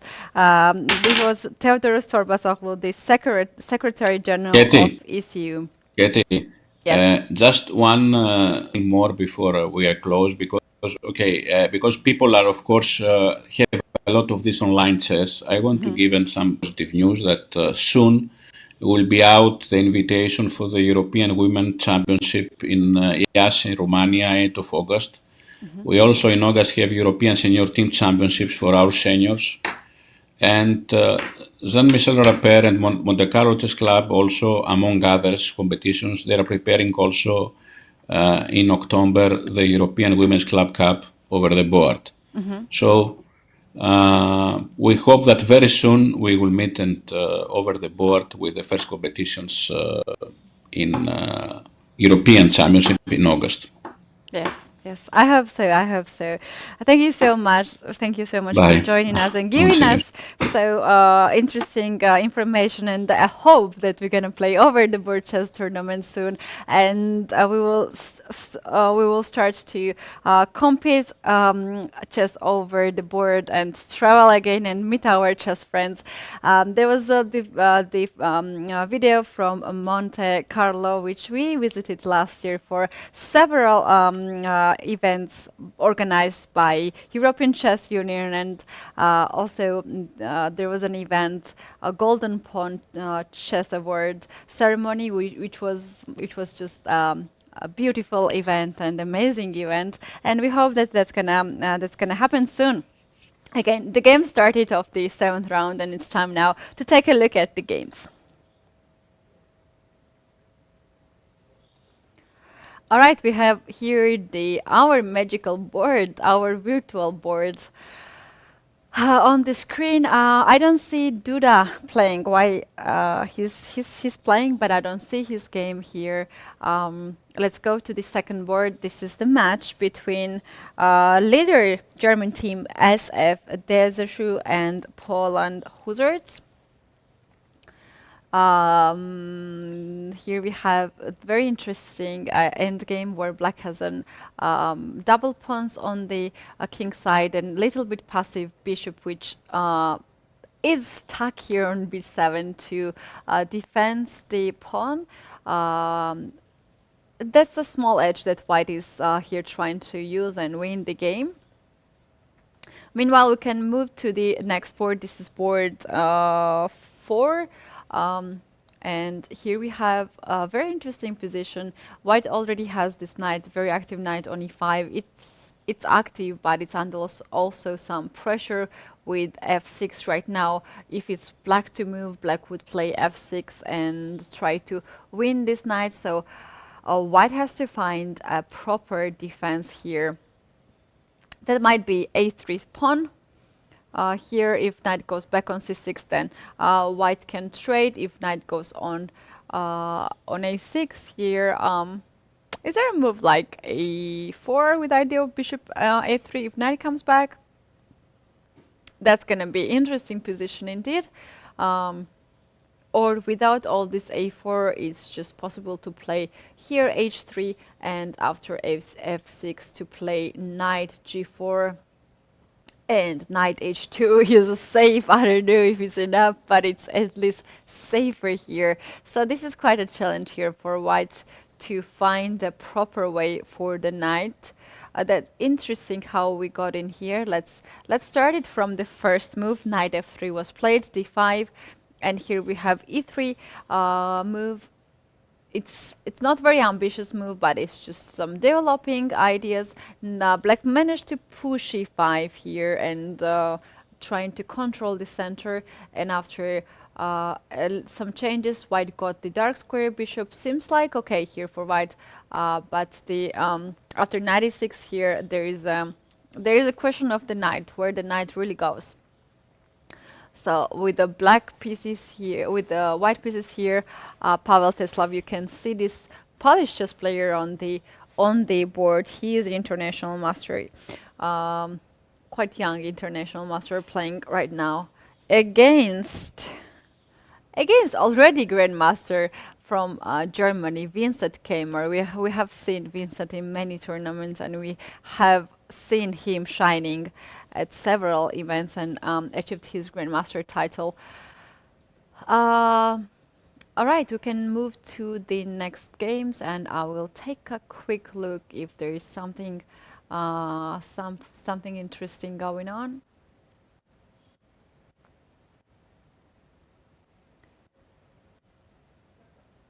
And All right, we have several games still. All the games are very interesting. You can take a look at Chess24. The games are online. You can also check out the games from yesterday and other rounds. You just can download PGNs and analyze the games by yourself at any moment you want. So this is the game Timofeyev against Pets Elizabeth. Here we have opposite color or opposite side of castling. Double pawns in the center, which might be a strength because they control all the important squares in the center. It might be also a weakness. So here we can see Elizabeth Pats on the screen. She is focused on her game.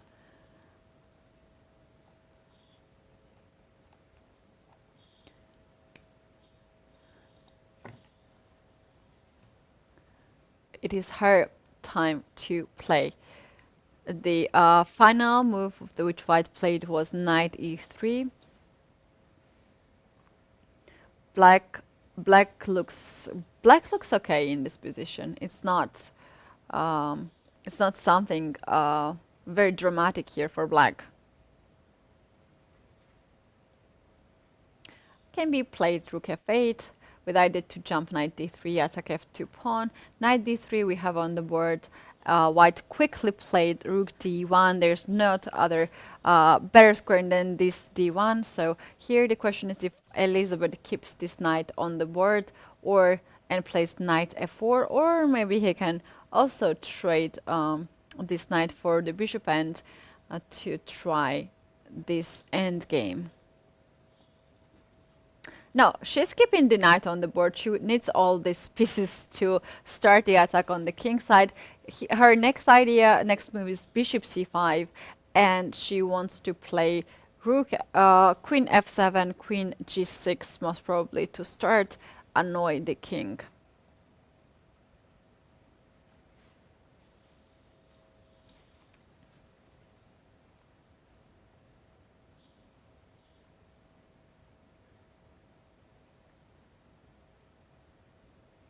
Another interesting position, here we have Matthias Bluebaum against younger Duda. The question is how the rook got on h6.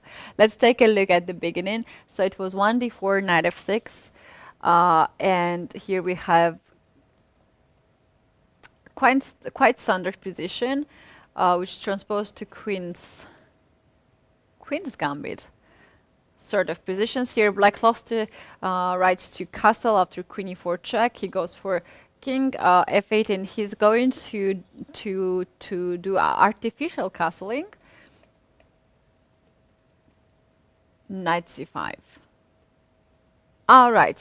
There's no b2 pawn here anymore. So if white captures this, then this rook is hanging. So knight c5 is with a tempo. Knight goes on e6 and attacks the d4 pawn. Wait, he changed the t-shirt. Duda change the t-shirt? Because earlier he was with orange t-shirt, drinking orange juice. Seems like this strategy did not work for him and he changed his t-shirt. Or was it yesterday? Maybe it was yesterday, but I am sure that he had orange t-shirt today and was drinking orange juice. Here we have h5 and black rook transferred from h6. And he managed to castle. It took a while, but seems like no big danger here for black, and the pawn is on b6 is extra. And looks a pretty normal position. This rook on h6, it's not outsider. This can come at any moment on e6, on g6 as well. Pawn on h5 is also nice. Only concerns I might have here in this position is that a8 rook is not playing, so he just captured this queen, and now he will most probably bring this rook also in the game. So let's take a look at this. Knight f5 was played instead, attacking the bishop. If he managed to get this bishop, then will be bishop versus knight in open position, and seems really good for black.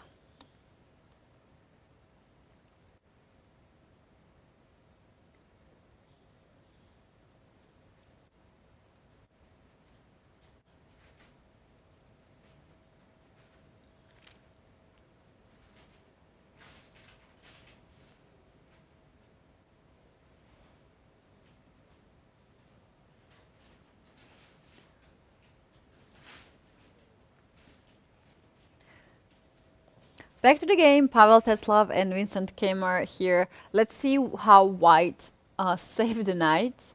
After 98, here a3, that's what we suggested, and then he goes for f3, and he frees the f2 square for the knight. And here we have this position, pair of bishop on the board against pair of knights. The position is quite open, but I don't know is that good for white or not, because the king is still in the center, and it is really challenging to castle at any side. He decided to castle at the short side. This looks the most natural, but after this we have f5 move here. Black is trying to put up some fire. Because of these pawns, they are really pushed too much. The bishop here is not the strongest one on the board, so if now white takes on f5, then we might see knight takes on f5, targeting e pawn. Then after this move, rook comes in the game as well. This knight might find some nice square, knight b5, knight d6, just transferring on e4. This is what might happen. This is what might happen, and here we have knight already on f5, targeting e3, pawn with a check. There is some idea to play rook f3 here, but you should be ready for moves like knight h4, because here all the pieces from black side are concentrated in the center. They are they're strong, and we have some weakness here. The bishop is not hanging, and also king side pawns are not on the board anymore. So rook e1, and anyway knight f3 was played here, attacking the bishop. King is exposed. Seems like black is doing just fine.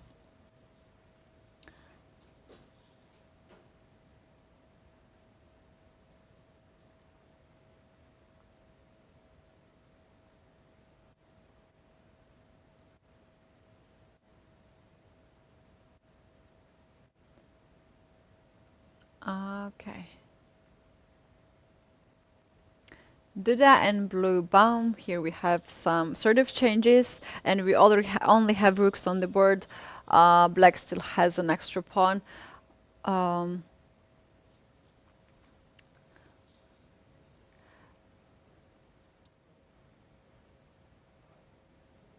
the screen you can see Pavel Teslov with both cameras. Players are having two cameras in the Zoom call, and arbiters are also there. I don't know the number of the arbiters, but usually there are like quite a number of the arbiters observing the tournament.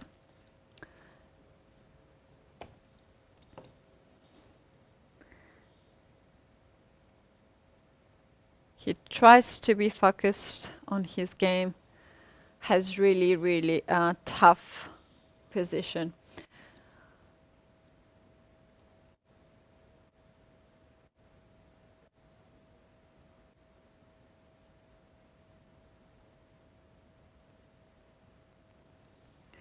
Vidit and Shahrir Mamedyarov. Let's take a look at this position. Here we have equal pawn structure, equal position as well, but somehow white looks to be really active. The knight is outsider, and rook is also not very active. Those pieces need to come back. On the other hand, bishop does really good job here, attacking the pawn and also defending its own king. Here, black has to take care of the e-file, as there is a pin here. Rook plays on e3. Next move will be bishop takes g6.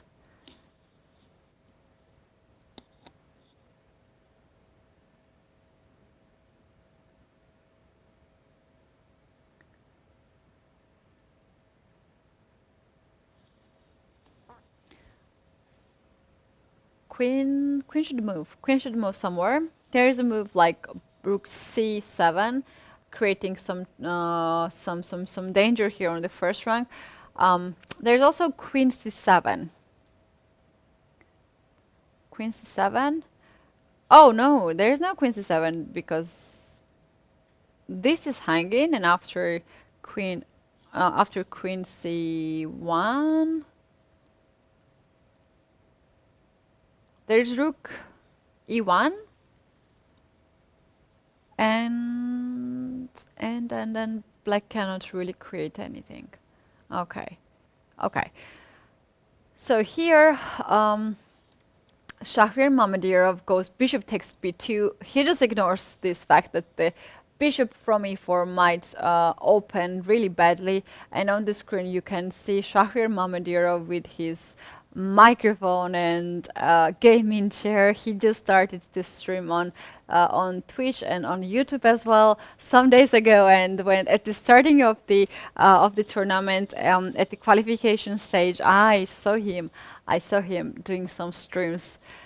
He's streaming in his language, so you can also take a look at his channel if you know the language, of course. And this looks like his office. So the question is it dangerous or not to take here? It happened. Bishop take on g6. He decided to sacrifice the queen for rook and the bishop and the pawn. Seems like this kind of sacrifices works out really good in online chess and in rapid chess.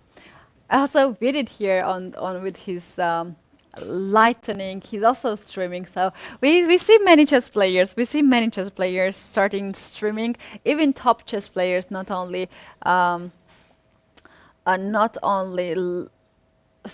low-rated players are streaming nowadays. There are also top players streaming, and this is amazing. This makes online chess and streaming even more interesting indeed.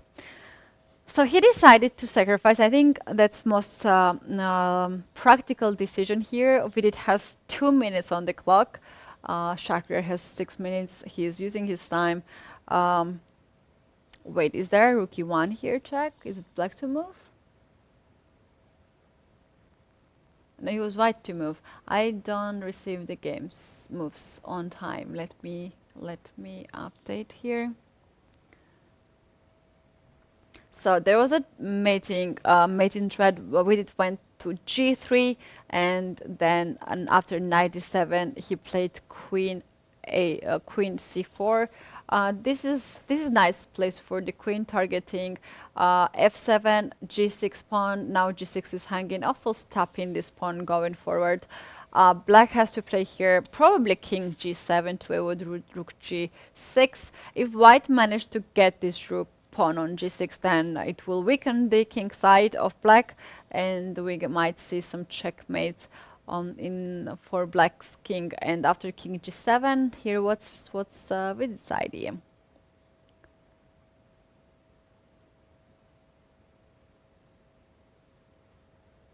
Just to take a6. He's also creating a pass pawn here on a4. Pass pawn is a great power. Then he will come back with on c6, or maybe even here, and he will push this pawn as much as possible. This is really nice play from Vidit.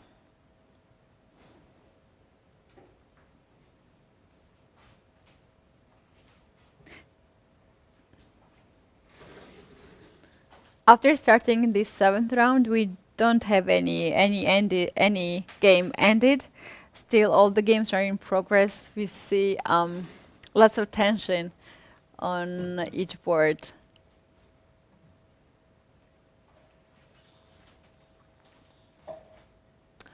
Rook b8. He's getting this rook on from the back of the pawn, and he wants to push the pawn at some point.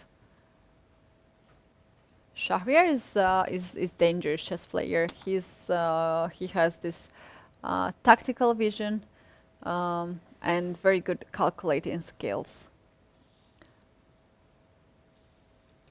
Vidit went for rook a5. He wants to play rook b5 next move. Just make sure that nothing will really happen on b file. Now white's motive is to get rid of every black's threats and then just to push a pawn. A pawn is a strength here, biggest strength in this position.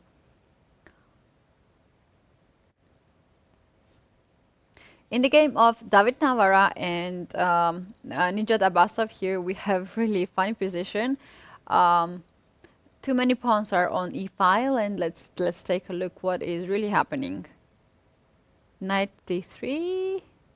Knight d3 is a move. Queen d4.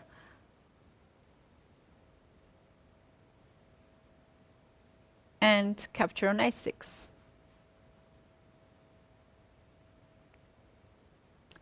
That's possible scenario. Knight might come on d3 and capture on b2 and on a6.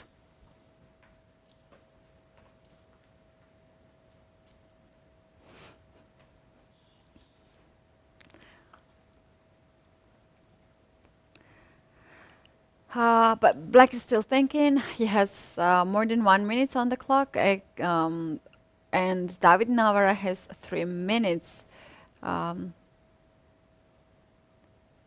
Yeah, knight d3 looks interesting. Maybe here black is looking for something more than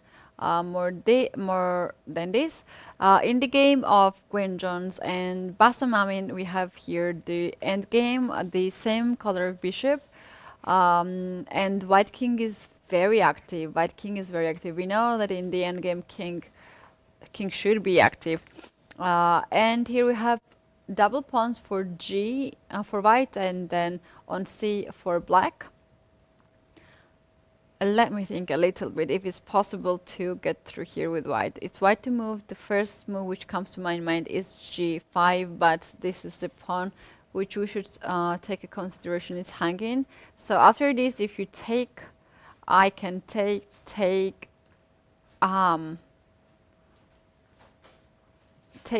and then take here, create a passed pawn, defended passed pawn, hold on. Create a defended passed pawn and then push the pawns. That's one chance. Another chance is just to play in defense, play bishop d2, and then prepare g5. So bishop d2. We want to play g5 at some point. Black can go for this one. Take, and king d5. Oof, shaky. No, b5 is not good. b5 is not good. King maybe, king here, d5. With either to get closer. Yeah, bishop d2 looks calm move, but also the move that might win.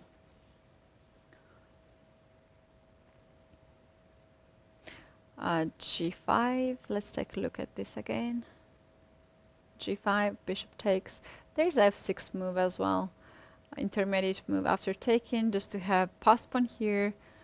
Oh, G5 we have on the board. He's just using this. He thinks that that's the time. That's the time to play.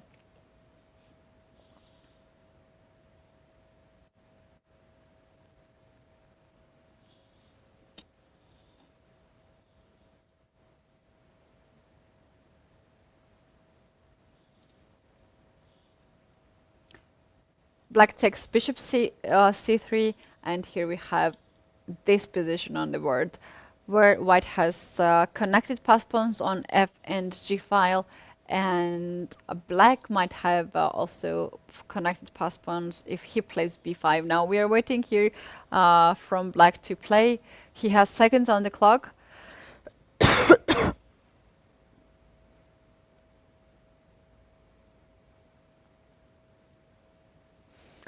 Two games ended in the match between Kazan and Monte Carlo, and those games are draw. We might have some tie here in this match, and it's gonna be really shocking because Kazan is one of the favorite team in this competition, and Monte Carlo chess club just joined, and they are number 10th rated team, all the female players, and they might tie the match with Lade Kazan. Let's take a look at the at those two boards which are still in progress. Those are Goryachkina and Kramnik. Okay, here it is Kramnik, Pia versus Kamsky. Two amazing chess players. Two amazing chess players are playing each other. I'm sure they have played many games earlier over the board, and here we have this position. I think Pia just having really good position. Opponent game would be really bad for black, and I think it's losing. Not I think, I'm sure it's losing. So he keeps the rooks on the board, and Pia just chase the rook with rook e2, rook e1. She doesn't want to risk, because why to risk here? The material is equal, and also it's worth to mention that the king is cut from the second rank. And also Kamsky is not risking too much, because the opponent has a pass pawn on a file, and if he goes for more, then he might lose.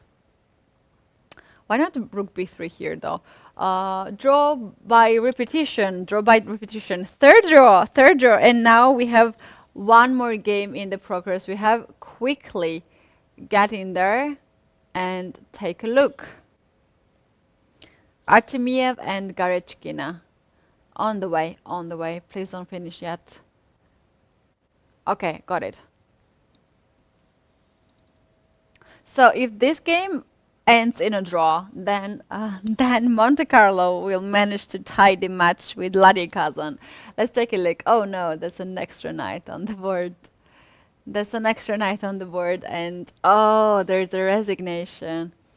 Oh no, so close.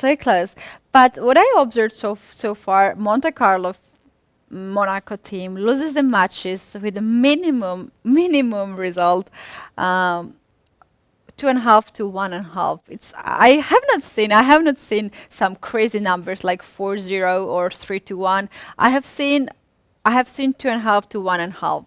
This is what I see so far. So this is really nice, and many people are asking about women in chess and women players and so on and so on. Just give them a chance, and they will show their best, right? Like they are doing here. They are not losing the matches with 4-0, but they are losing the matches with minimum difference, and they were very close in this game, in this match with Lade Kazan to tie the scores. What is happening here? Queen Jones against Bassam. We have this bishop endgame, and seems like White King collected all the pawns. There are like 1 to 4 pawns on the king side, and he collected everything. And here we have the position with four pawns versus bishop. That should be draw. That should be easy draw now after f6. After f6, yeah. King e7.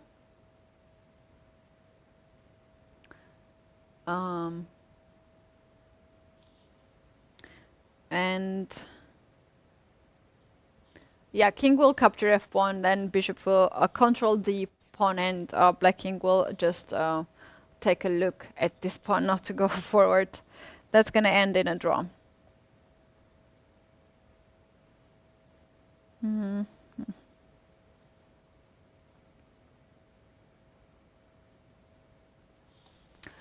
Okay, last games in the progress. Let's take a look at the end game.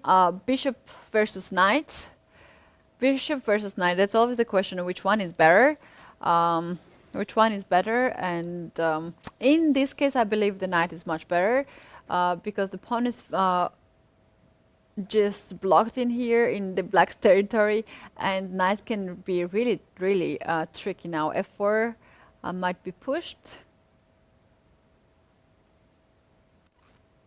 No. Oh no. Instead of f4, he goes for knight b4, and he is capturing a6 pawn to create a pass pawn on a file, and then he will just push this pawn. Yeah, that's gonna be a draw. That's gonna be a draw.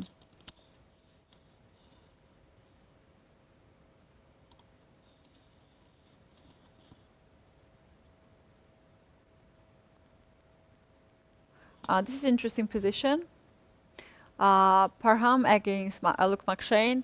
Oh, lots of tens here. Lots of tens. The pawn is almost a queen.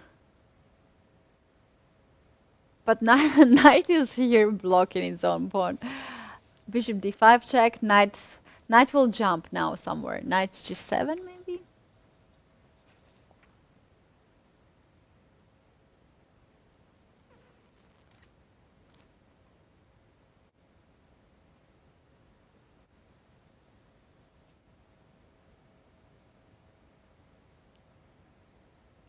White is trying. White. Oh, no. That was a blunder. There was a blunder. Knight d6 now. 96, yeah, and the next one is e8 queen. That was one damn blunder.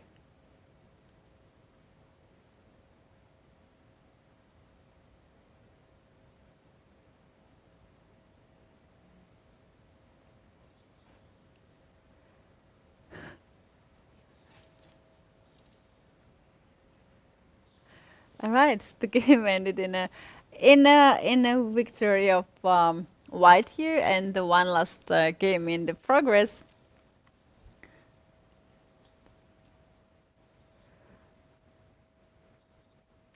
Matthias Bluebaum against Jan Krzysztof Duda. Jan Krzysztof Duda is trying to win this endgame with extra pawn on the king side. We know that that's draw, but he's trying to win.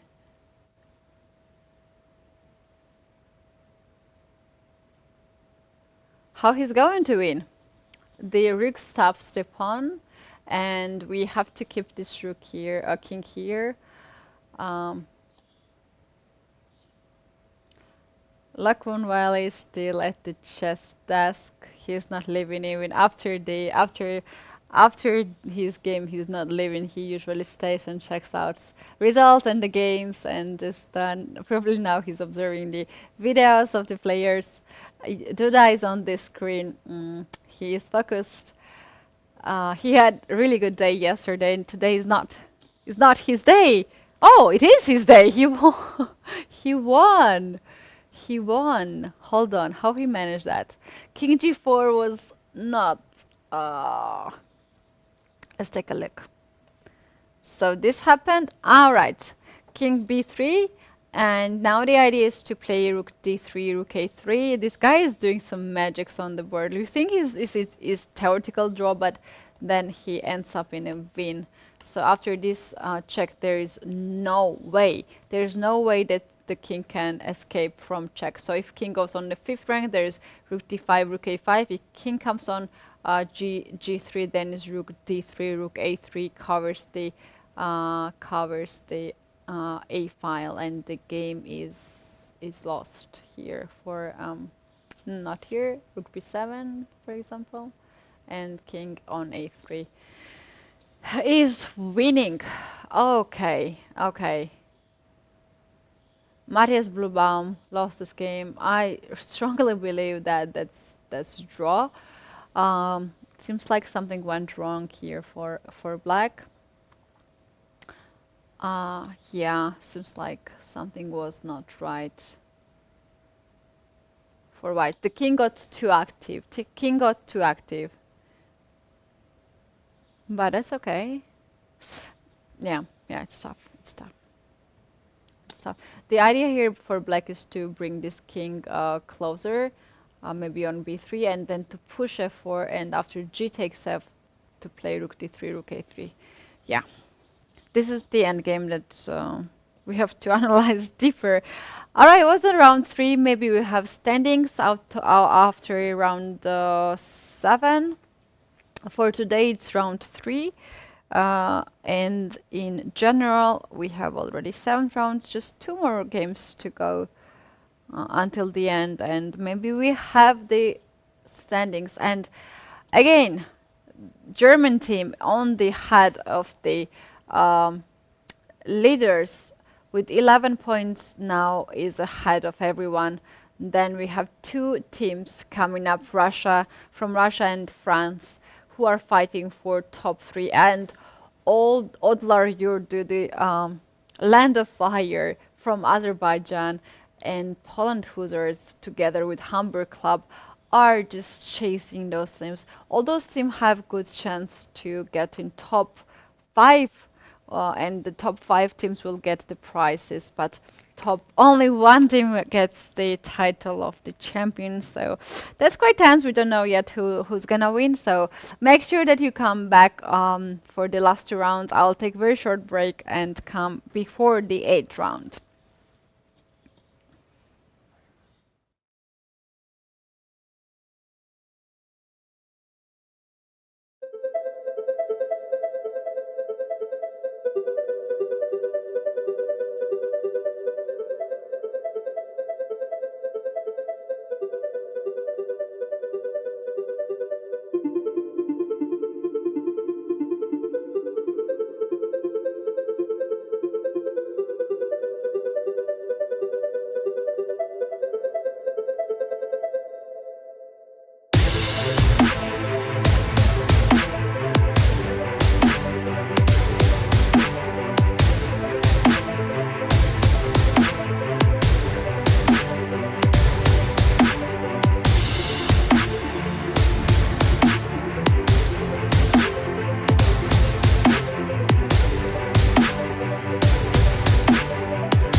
Chess is a game that is 1,400 years old.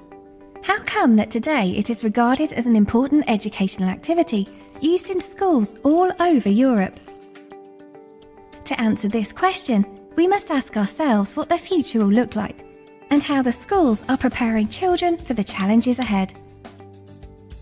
Extremely rapid changes in social conditions, climate changes, artificial intelligence, automation, a new digital era. Scientists predict that the upcoming 20 years will bring more changes in the structure of human society than the previous 300 years have had altogether. This will affect us all, but most importantly, our children. To make them ready for these advancing changes, we need to give them different skills. Scientists talk about the 4 C's: critical thinking, communication skills, collaboration skills, creativity. Schools must find the teaching methods which adapts to the needs of the society and provide children with different mindsets that can be used in the digital era, preparing them for online and real-life experiences. Why chess? To reach the 4 C's, we need to teach our children pro-social behaviour, pattern recognition, problem solving, memory skills, generalization of knowledge. Chess trains all the 4 C's. It is a classical board game that is easy to use in the classroom, but also perfect for the virtual world. Gamification has proven to be a crucial educational method in the modern age because children are simply used to learn by playing. Chess crosses all borders. It encourages children to win with grace and lose with dignity. As one of the fastest growing educational methods in Europe, over 6 million kids play chess at school. And every day, new schools take up this wonderful learning opportunity. European Chess Union. We make Europe smarter.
We're back. I am Katie, and this is European Club Cup 2021, and we have round 8.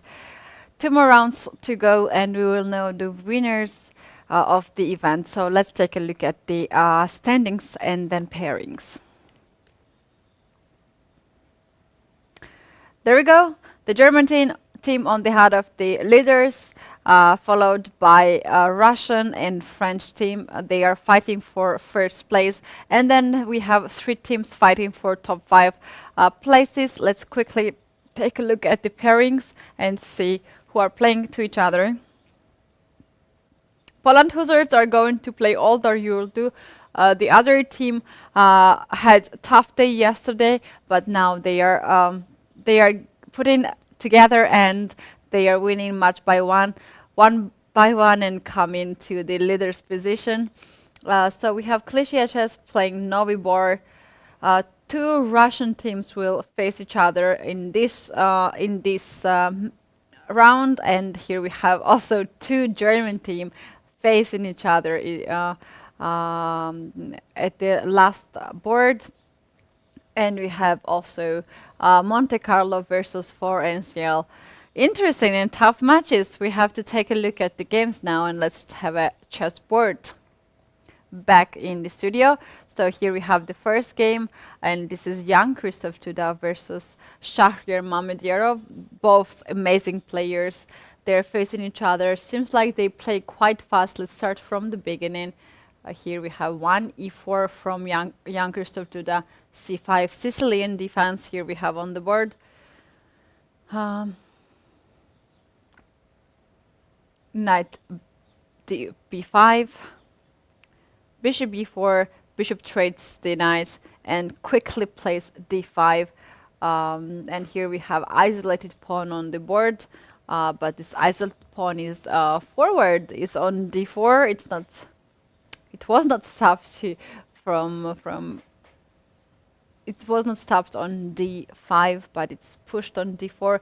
And here we have f3, bishop h5 quickly. Players have some time for between the rounds, and they probably are taking some rests and some drinks and so on. But it's quite tough to play five rapid matches in one day. They might feel already a bit tired. And that's very, very possible to be affected on their games. Meanwhile, we can jump quickly to the next game. Here we have Gadir Gusainov and Moranda Wojcik, and here we have again the Sicilian defense.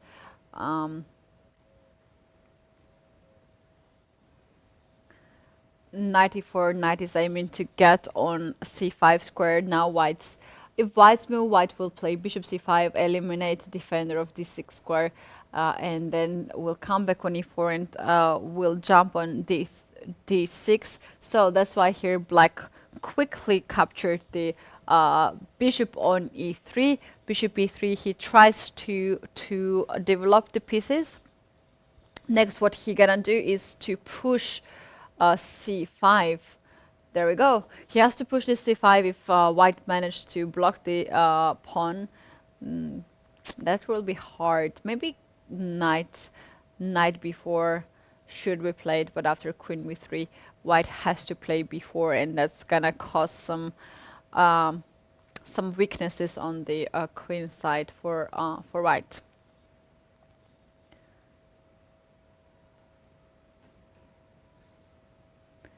Gadir Gusainov on the screen, and Shahriar Mamedyarov, both other chess players, first and second board of Oldar Yurdu.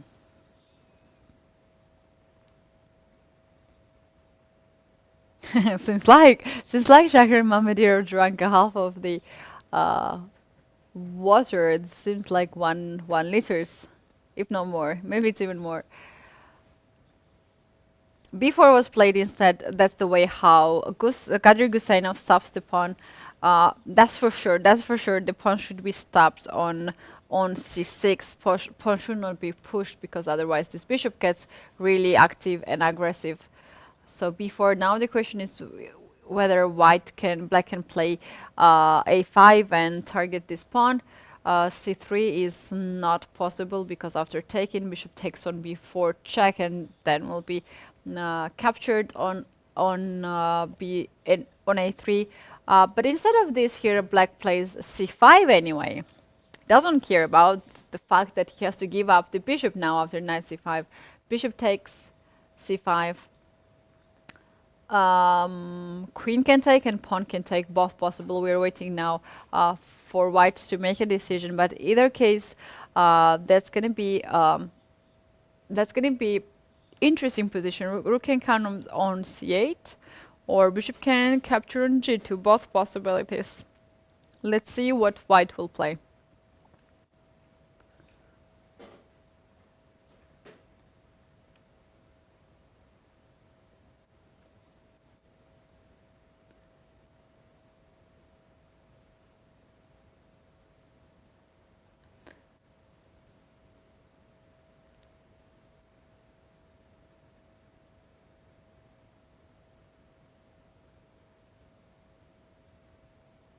Queen takes on c5. That's what white decided here. So we're gonna see endgame with double pawns on c5. Those pawns, the pawn on c5 is extra.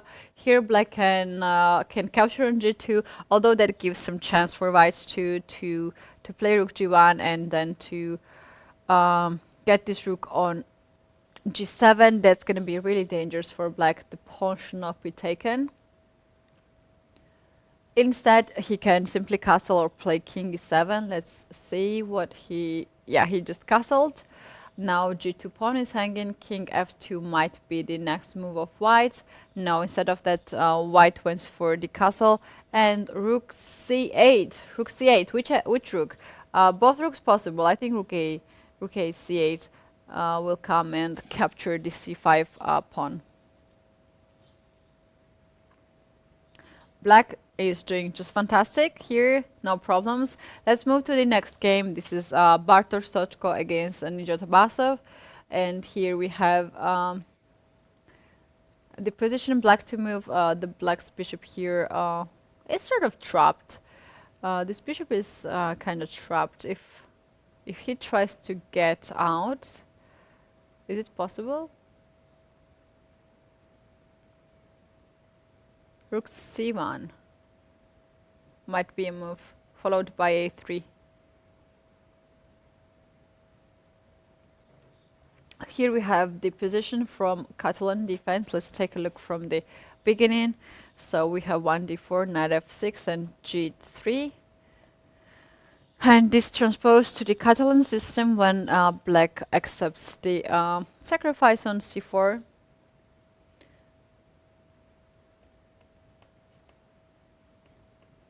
All right. Black to move. The next game of the match is Vasif Durabaili and Jacek Tomczak. Seems like French defense here, where the knight on h6 was captured by the dark square bishop. And the question is who stands here better? Like, this is ruined pawn structure. On the other hand, it gives some play for black.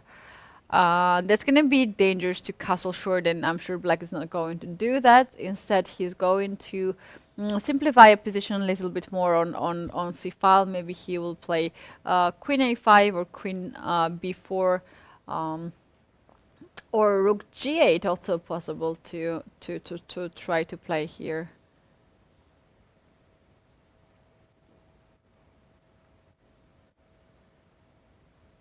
This is the match between Poland Hussars and Oldar Yuldu. We can move to the next one. Let's check out how German teams are playing. Oh, this is interesting. This is interesting position. One for Forest against Hare Krishna. Oh, this is interesting. Let's get in there. E4 c6, and here we have. Yeah, here we have this the small detail that I would like to comment here. After g4, which looks quite aggressive here,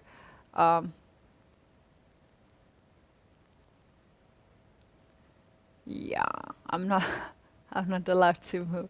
I'm not allowed to move. Come on. Wait. Hold on. Okay. So my point is that after bishop f5, which is very standard for Karkan defense, and if white plays for g4, never go for bishop on g6, because that's gonna be scary, scary, scary. After e6, black has to capture it, and that's the square for the knight. H4, H5 will come. You have to play this, and this is so bad position for black. And I have seen some games losing here with black pieces. I have done that myself too, and I learned it that I should not go bishop on g6, but bishop d7 looks normal here. And here we have h4, just gets this, black gets this f5 square for the knight. Okay, knight d4, that's the sacrifice. That's the sacrifice of a piece for 2 pawns.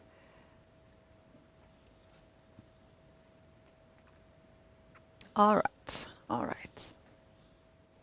A lot of blood here. A lot of blood here. One game already finished in this match. Heyman against Kramer. They ended in a draw. Seems like they are friends or they know each other. So both players are from Germany. And the position was that draw. Rook and game on the same side. So it seems like they didn't try too hard to play on the screen. You can see One Forest and Hari Krishna.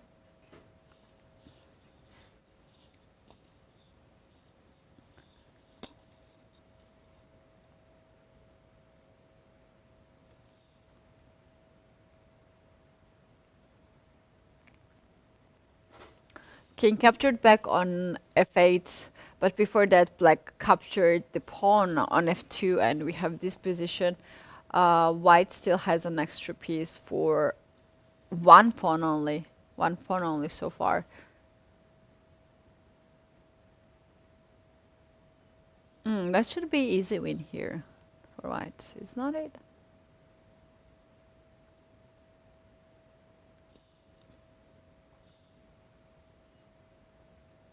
I don't see any problem.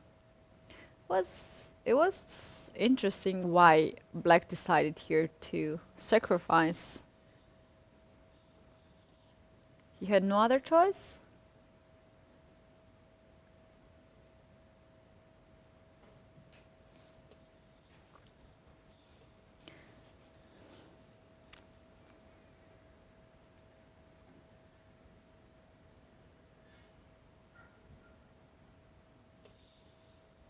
No, here in this position white is completely winning. Instead of taking on c5, he plays rook d1, develops the rook.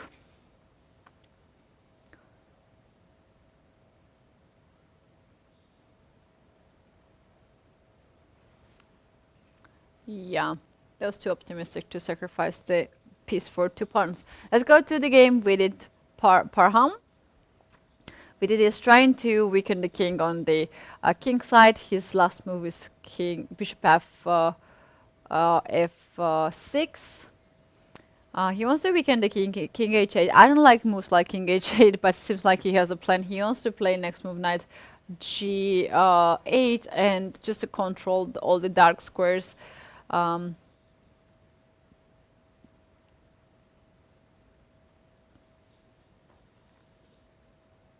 We might see some interesting follow-up here. e5. If knight f5, I will get my queen on f6, and then knight on e4 and knight on g5, and yeah, just to act that everything is fine. If you capture this, then this is additional thing for white. Knight e4.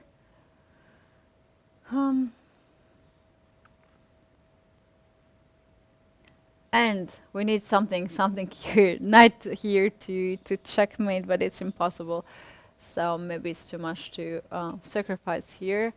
Vidit has 8 minutes. He is just playing the moves by himself right now.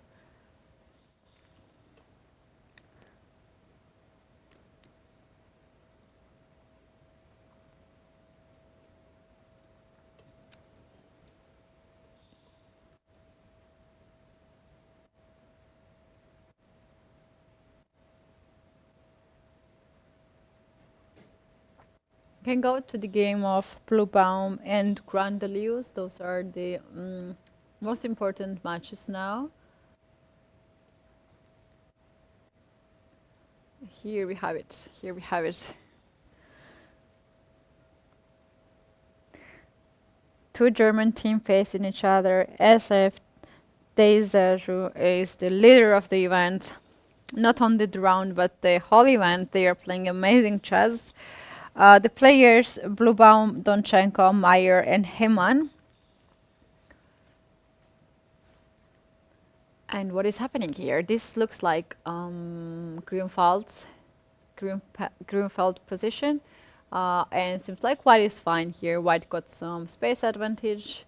And white is ready at any moment to push the pawn, d6, and create a pass pawn.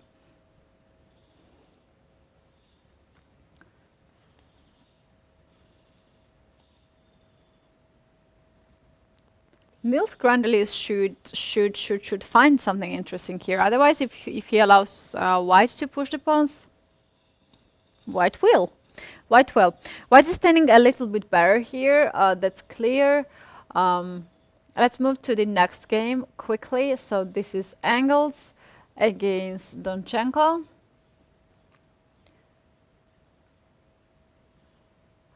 White is aiming to get the knight on d6 square. Looks nice, looks nice. We have opposite color of bishop, that's worth to mention here. Oh no, they are same color, my bad. They're same color. White stands a little bit better here. I don't know if it's enough to win, but white stands a little bit better, and it's always good to have pleasant position to convert it into some bigger advantage. And third word of the match, and the last word for the moment is this one, Georg Meyer against Thais Heyman.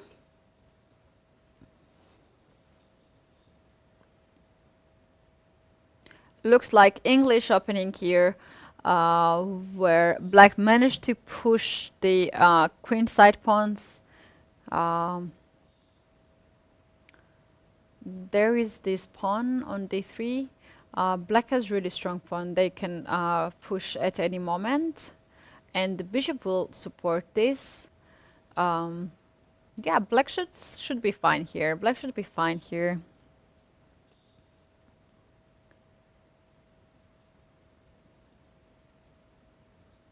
All the pieces are developed.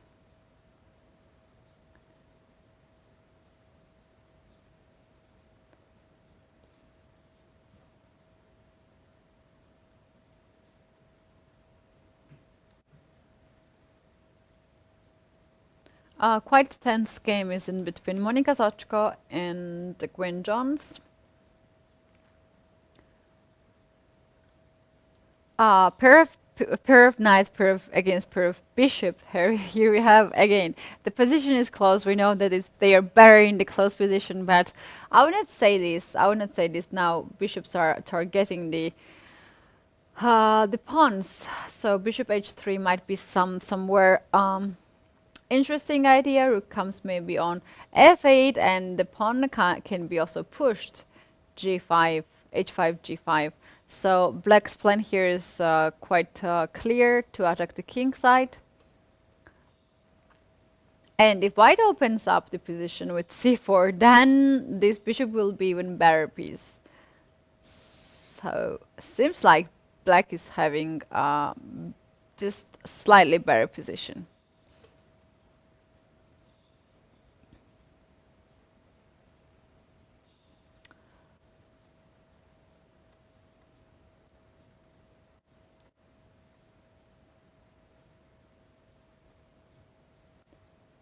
Let's get back to the game Duda and Mamedyarov. This game should be really interesting because both players are top grandmasters and they have very interesting character and the style of the play. So here the king is a bit exposed, but the pieces are quite active. Right now, knight is hanging, although there is a pin here, right? So white to move, white to move. For young Krishna, there is not any single weakness in the position. For black, there are several. There are several. We have too many islands on the board. We have 4 islands for black and 2 islands for white. That's how we count the pieces, which are pawns which are connected. This is 1 island and this is another island. In black situation, here we have 1 island, 2nd, 3rd and 4th island.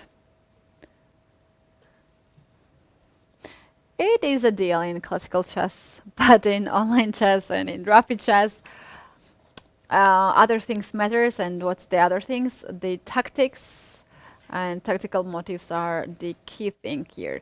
White captures d4 pawn. Can I take it back and take on b2? Rook gets on 7th rank. This is active. We have seen in games when after rook gets on d7, we had resignation.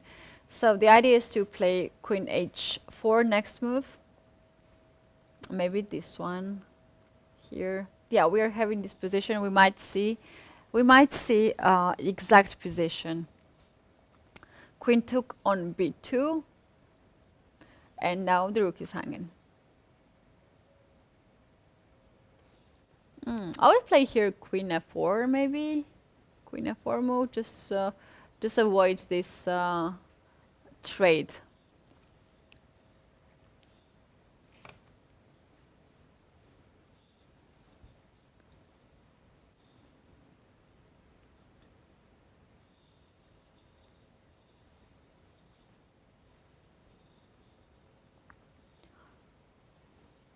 Yankersov to that thinking how to play. He has clear advantage here in this position, but the advantage needs to be converted into the victory. And that's not the easy part, but here we're talking about Jan Christoph Duda. I think he is strong enough to do it. My suggestion is queen f4, just to defense the rook on d4 and also to avoid this trade.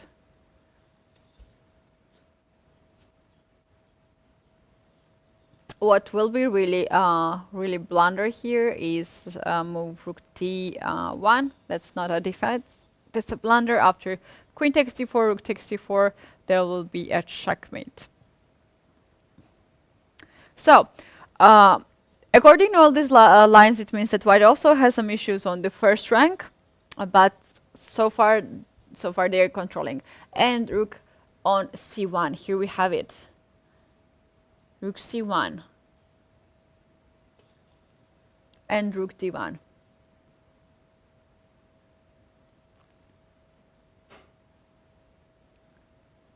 Can be captured.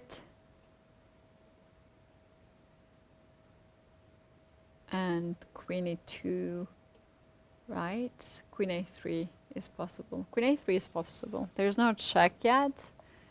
And if you play h4, h3, then I'll get my queen back.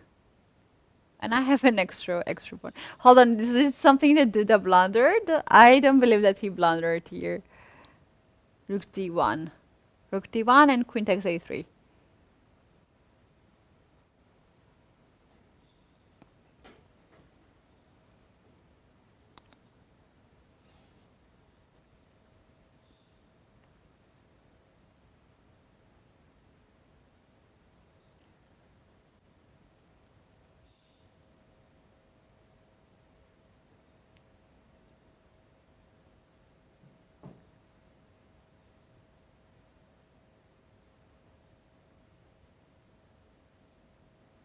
I see on the screen on the Zoom call the chief arbiter of the event from Czech Republic. She's making some notes. Not easy job, not easy job. She has to be really careful to observe everyone in the Zoom. But at this stage of the tournament, I don't believe that something will happen.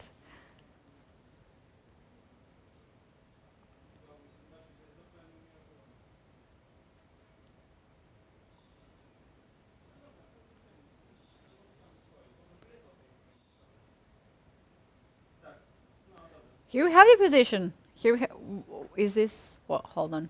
I need updates. I need updates. I think that's the position. But yeah, that's the position. Seems like Shahriar Mamedyarov just got the best out of the position. He got the best out of that position. Yeah, indeed. Now he's trying to trade the queens. That's enough for draw. That's not enough for win. White can grab another pawn on b3, and we're gonna have this pawn endgame. It's draw. It's draw. Here black cannot win. Maybe that's enough for Shahriar Mamedyarov.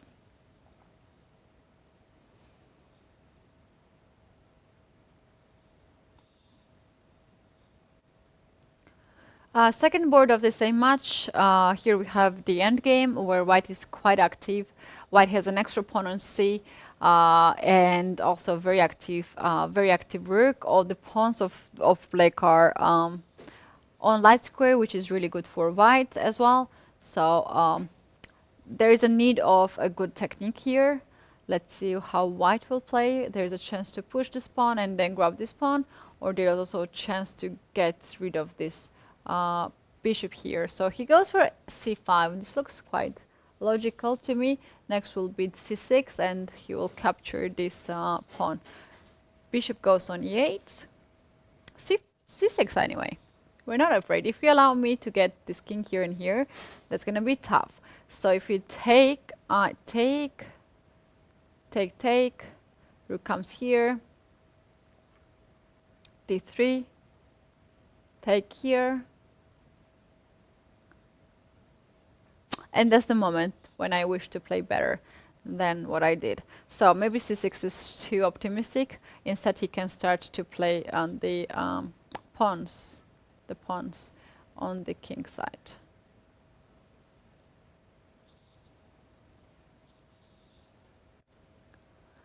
Another game in the same match. This is board 3. Vasil Turabayli against Jacek Tomczak. Here we have very strong knights. These knights are really, really strong. Seems like the position was never at the place to be open. So now knights are quite powerful pieces. Oh, what is happening? 95 sacrifice. Is this working? No pawn takes?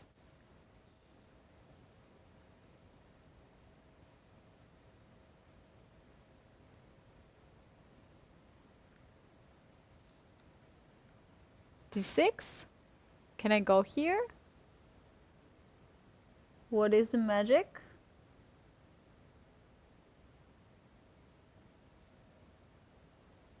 Rook f8. This is the position right now. Rook c7. He just sacrificed a piece and played normal move now. I thought there was something follow up, but he just plays that.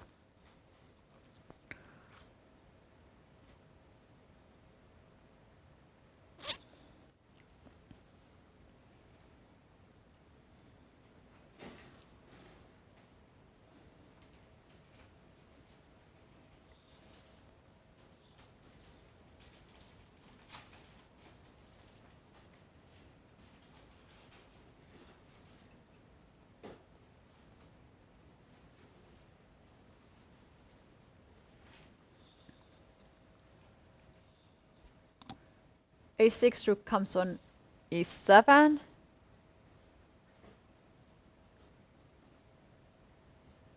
What is the plan that Vasil can see and Vasil sees and we can't?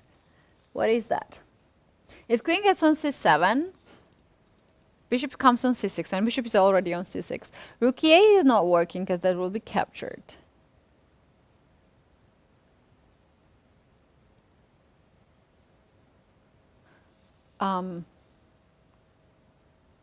Maybe some endgame with queen. Queen f6 looks funny. This endgame. This endgame looks funny. Black cannot really improve it. Black cannot really improve this. This is an idea to capture, but rook e8 will lose. So king should start from here. And now white king is ready to collect some pawns. Who is faster? Black is faster. All right.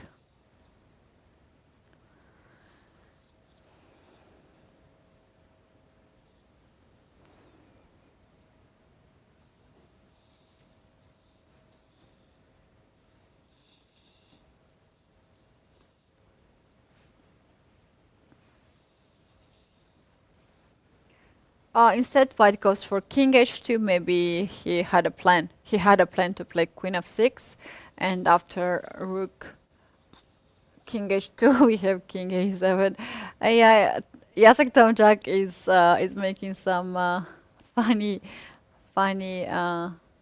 moves, but I think that's a player. That's a player who also over the board has a lot of emotions. It's always nice to see him, and always nice to see his emotions, because he's fully in chess. He doesn't care what he does right now. But this is really funny. Oh no, plus 18. Let's move to other. Let's move somewhere else.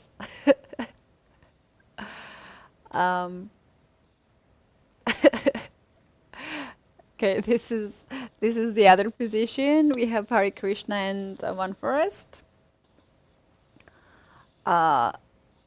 And okay, thank you.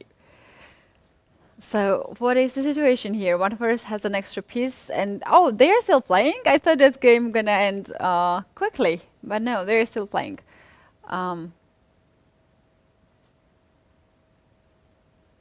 Is this pawn? Is this pawn hanging? Knight here, check, and move the knight. Yeah, that's what we have right now. That's what we have now, right now.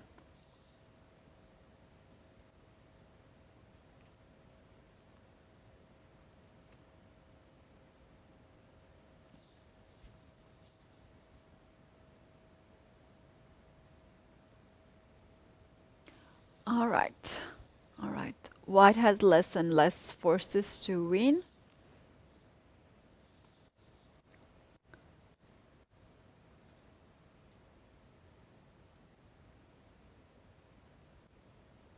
A lot of interesting games are happening right now. Let's take a look at the leaders game. That's Bluebaum and Grandelius.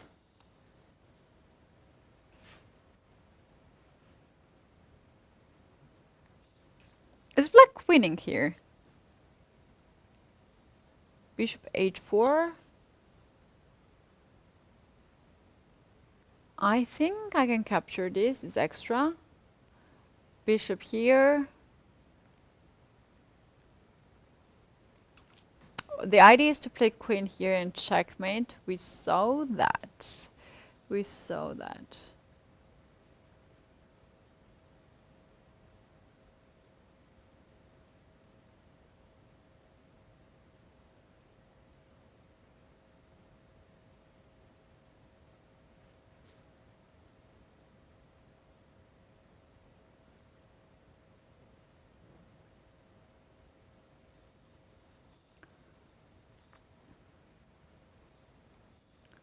Niels Grandelius shaking his head, not happy with his decision.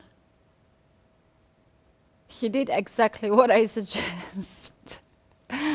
And what's wrong with that? Oh, what? Oh no, there was a blunder. There was a blunder. Bishop c6. Oh no. Oh, something like this is, yeah, it happens. It happens. I don't know. It happens to me. I have no explanation here. It just happens. It's just blunder days. Nothing similar would happen in over the board chess, but this is online chess. Everything happens. That's what makes it interesting. Oh no. Okay, still there are some chances. The pawn is on a3. Bishop cannot take control over it. If bishop goes here on e8 to target this one, I can also go back. White is repeating the moves. Matthias Bluebaum, is he going to play for a win or draw? No, he goes for a win. He plays rook, bishop e8, queen b7, and queen d8. Here we have this position. If black here pushes a2, that's going to be a blunder. So king g7 was played. Queen takes a5. Queen started to collect the pawns.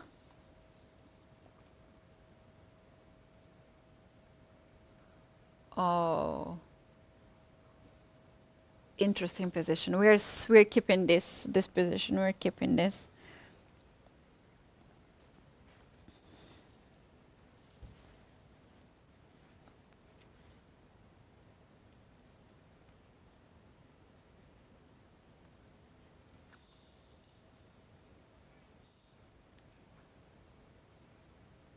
Bishop f4.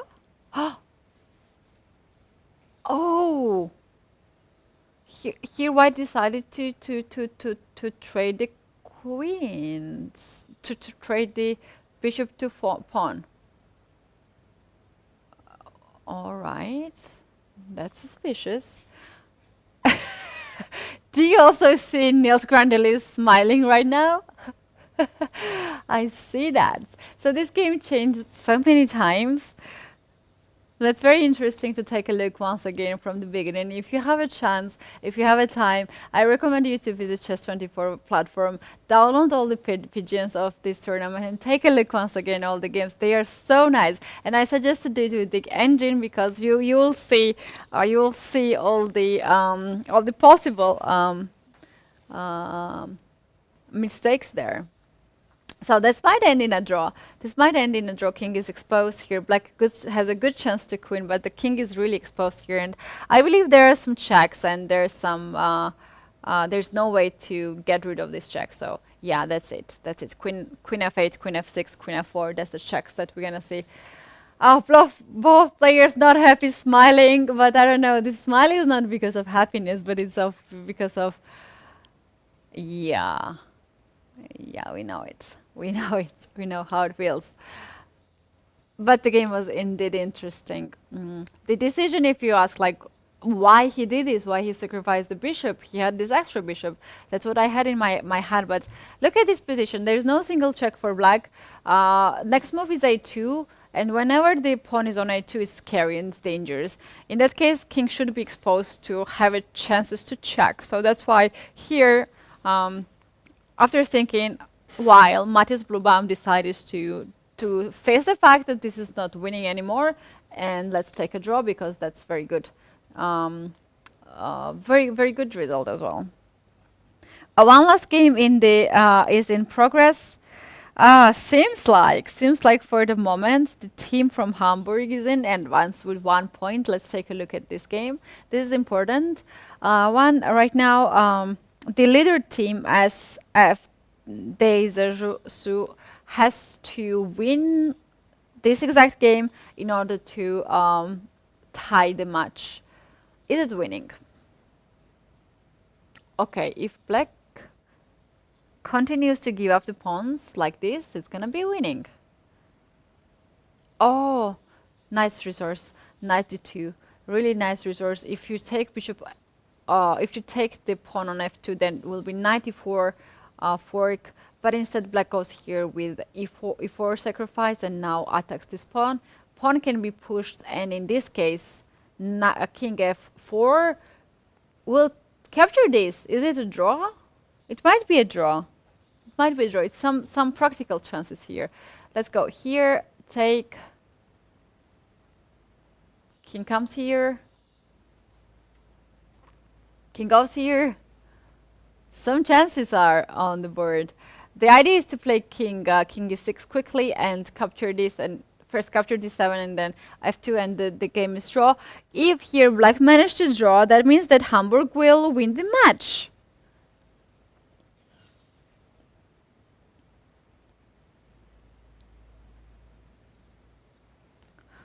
All the other games are end. And we have another game also in the progress. This is rook endgame. All right, this position is should be winning here for white. Should be. If you push g5, if you push here g5, then bishop will capture, and this is drawn. So whenever you push g5, you should make sure that this is not hanging, or d7 is not hanging. Huh.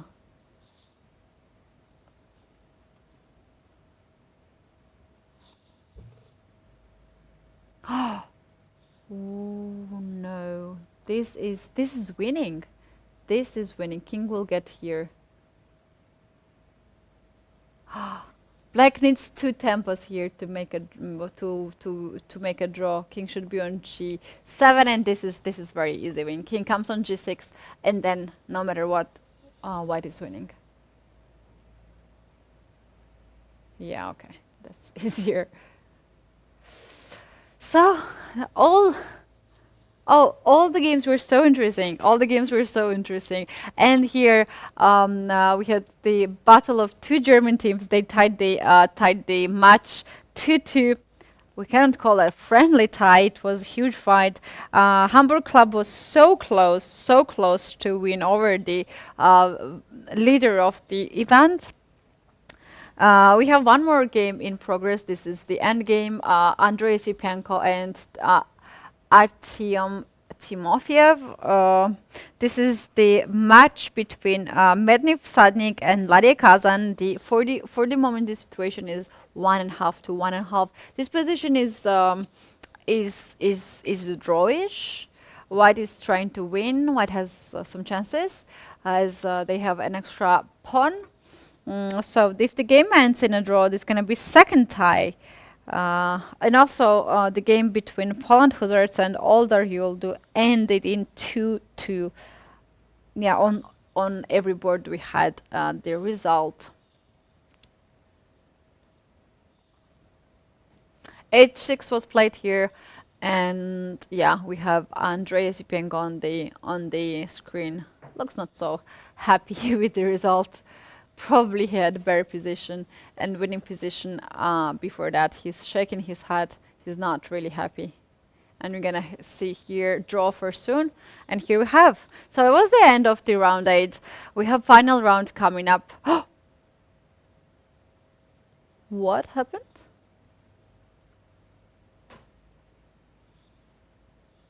What happened? Draw is fixed. All right, he had winning position earlier, indeed, and he is disappointed.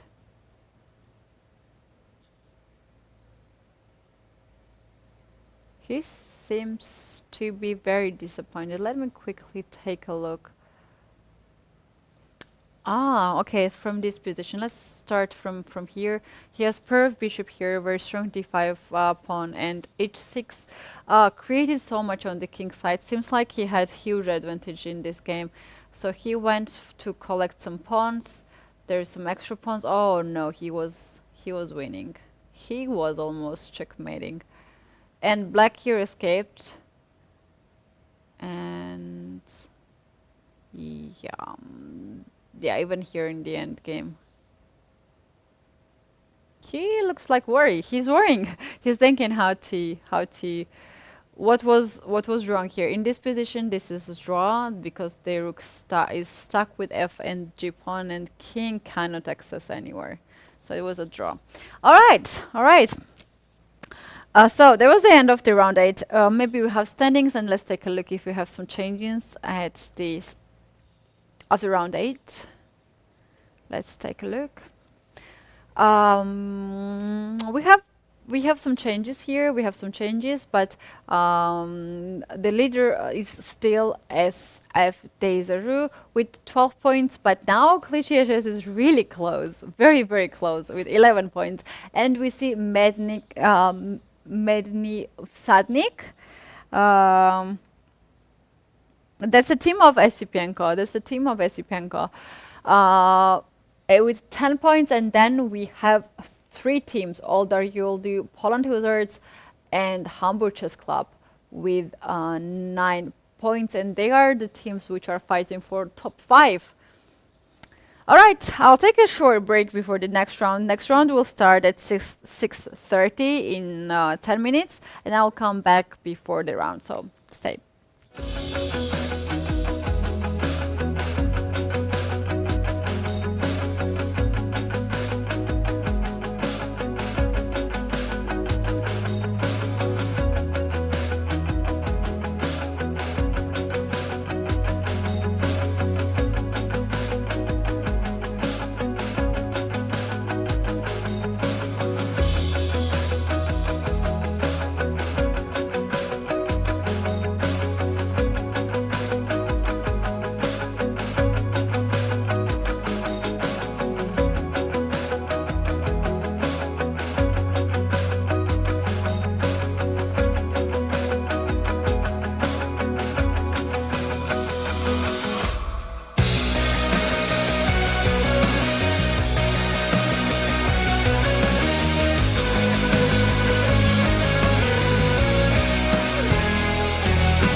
For the first time in Europe. First European Chess Award ceremony. The European Golden Pawn.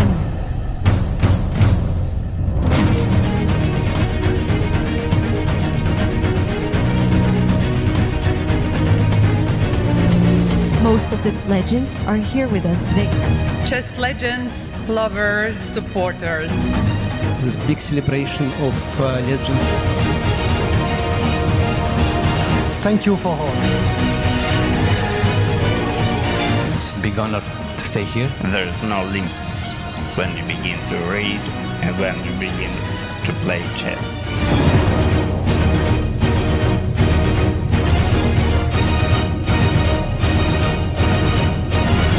Chess for me is more than a sport. Thank you very much for this award. We are a family. Chess has a great future.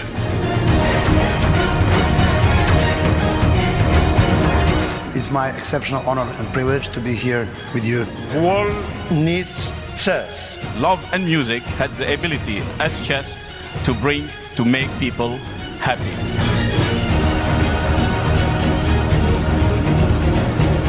Chess needs this kind of event. It's a very beautiful place. It is fantastic. I'm always very happy that we make these selections.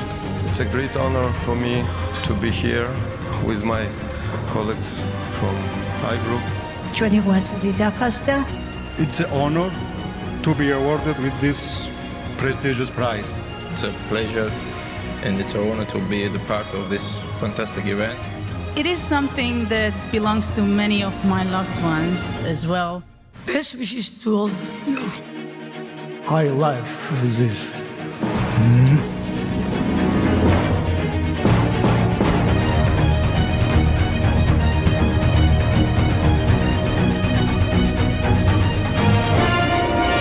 I would like to thank all of you because your attendance is very important. it's a game that is celebrated at its highest level.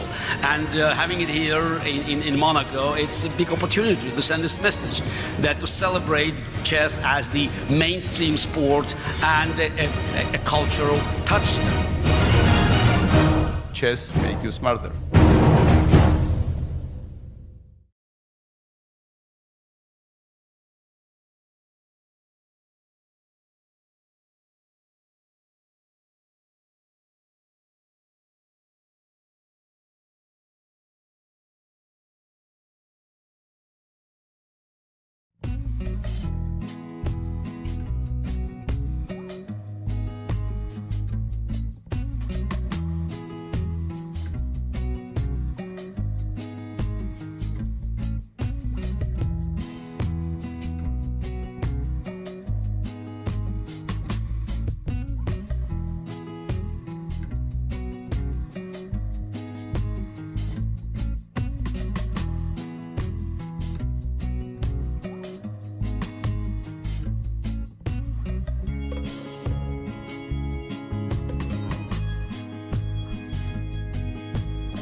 This is the final round of the finals of the European Club Cup. I am Women Grandmaster Kedita Zalashvili, and we are ready to analyze the last round. But before that, let's take a look at the standings and check out the situation.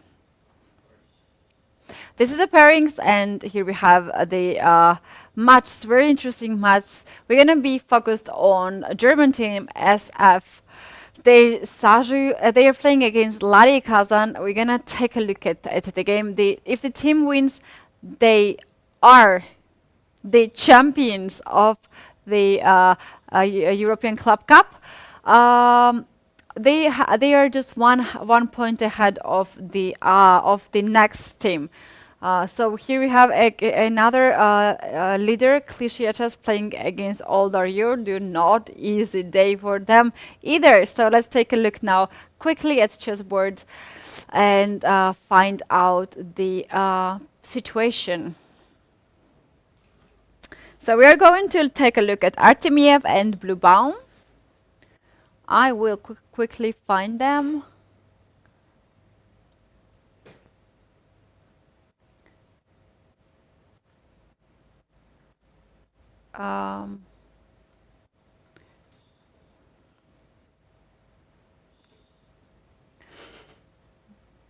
Here we have it. Here we have it.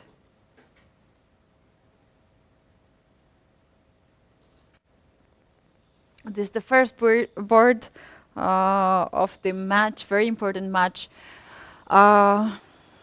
SF Desajo needs to win this. Tie might be enough for them for the victory. Let's see what will happen here. We have green file defense, very standard setup. Artemiev on the board, he looks a little bit tired. Of course, everybody is tired. Not easy to play all these tough matches. The players are playing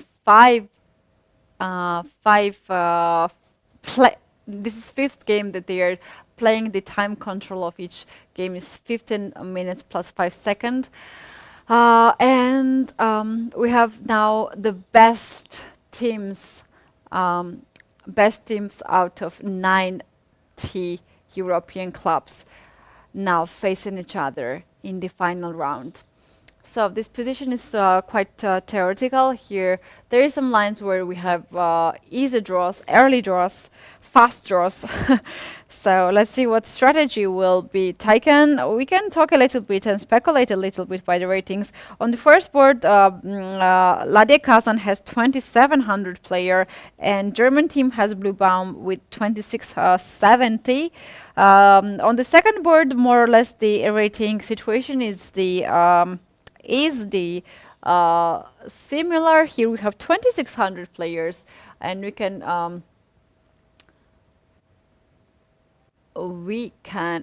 oh no, I was talking about other game. Oh no I was talking about the other game. I will come back to Artemiev and Bluebaum later on, but this is Kamsky and Alexander Donchenko. They have more or less this similar rating. Then we have the next board, Timofeyev with 2,590 against Kemar also with 2,590. And the last board is really interesting. Here we have international master from Russia, Sarafyev, 2,400 versus Grandmaster Kolars with 2,590, almost 2,600. So the last board is quite tricky for Russian team. And let's take a look now at this game. Seems like a Slav defense happened here with black pieces, and we have this very common position when both queens are coming on b file, and here we have a trade of the queen.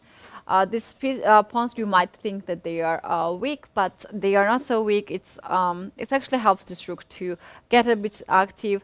Hard here to attack from black side and to win this.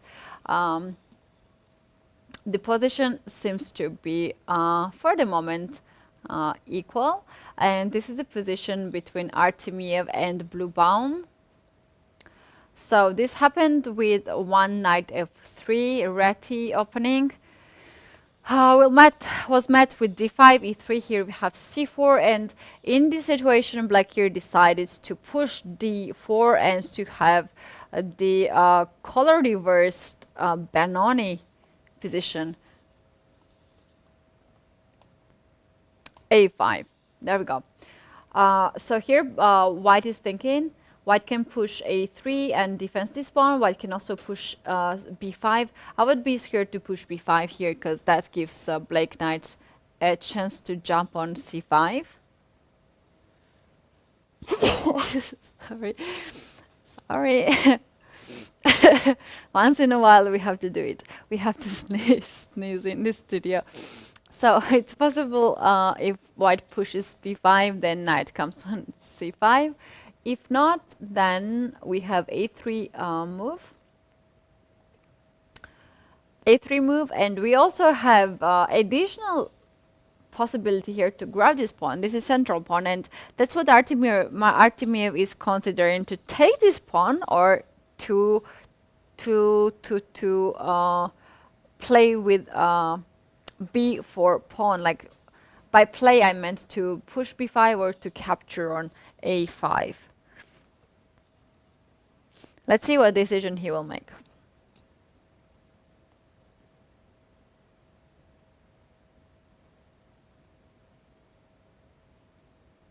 Yeah, that was a5 was interesting answer here. Black cannot really defend d4 pawn. e5 is impossible because knight is attacking this pawn. Knight c6 is also impossible because after b5 the knight will be under attack. So here Black finds the way how to complicate the position, and he went for a5. Although all this moves was made on the board, seems like it was not a home preparation of none of the players.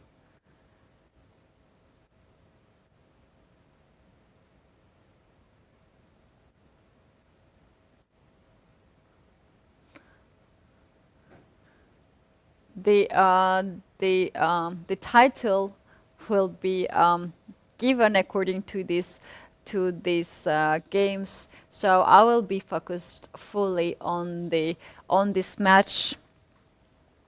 German team versus Russian team. That's the most important. If this game is in tie or a German team loses, then we will move to the games of Oldar Yuldu and Cliché Chess. That's Cliché Chess is the team following to SV Deizaju.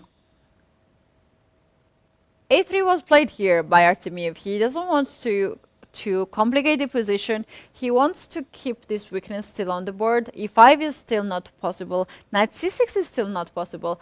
And if you take here and then take here, this pawn will be still hanging.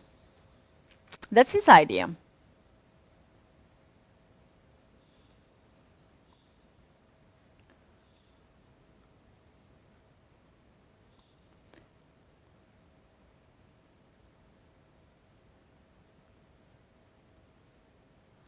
The third board of the same match looks like equal position.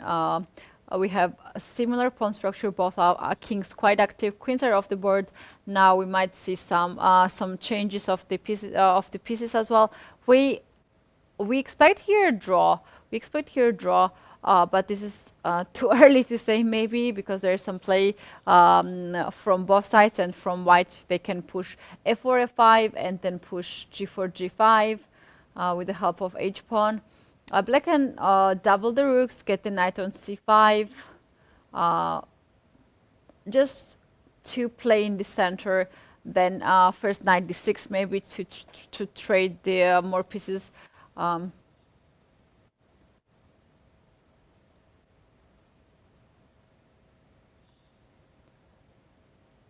The situation between Artemiev and Bluebaum has not changed yet. Bluebaum is using his time, so this gives us the opportunity to jump on the last board of the team. So here, this is really shaky here. The rating points difference is 100 in this match, and German team is in favor in this case. Let's check out. For the moment, the position is pretty much standard position. This is from e45, and we have this knight jumps from b1 d2 on g3, and black did the same. They are both targeting f4, f5 square. Looks so far calm position. And the second board, Donchenko against Kamsky. Let's take a look at this Slav defense structure. Knight d5 was played here. Black has not any problems here. The pawn structure is just perfect, and yeah, this also looks like equal. In this situation, in this match, I think the first board, Artemiev and Bluebaum, is the most tense one, and we might have result over here, and on the rest boards we might have some draws. But that's my prediction. That's my prediction so far, what I observed on these games.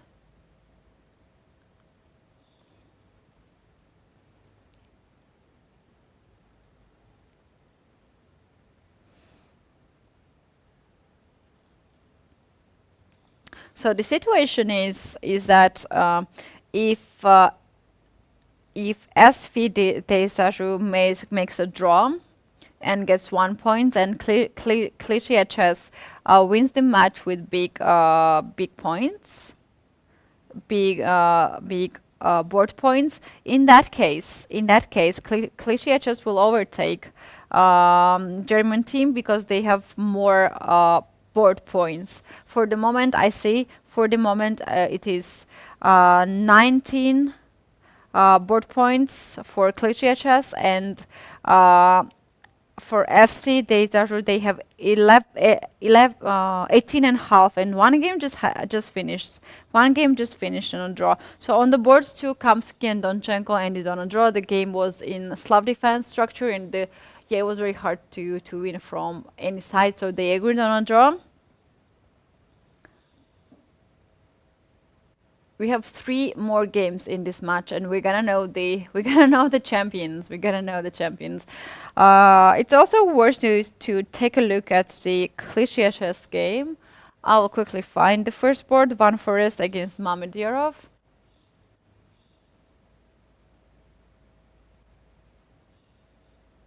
In this game, we have no update yet. They are still thinking. Bluebaum down to 7 minutes.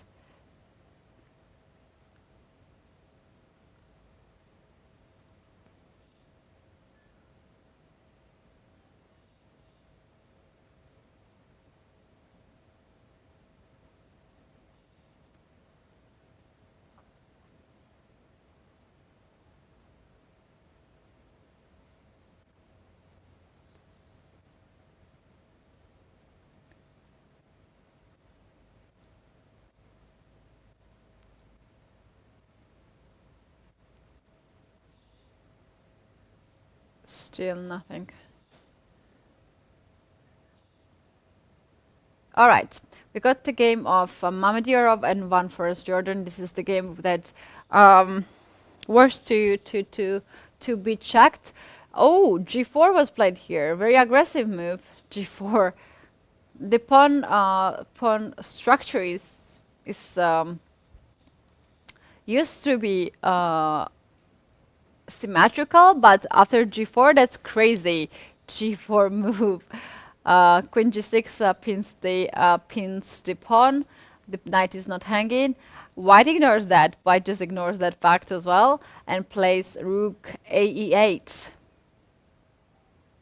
All right, Shahir Mamedyarov goes all in.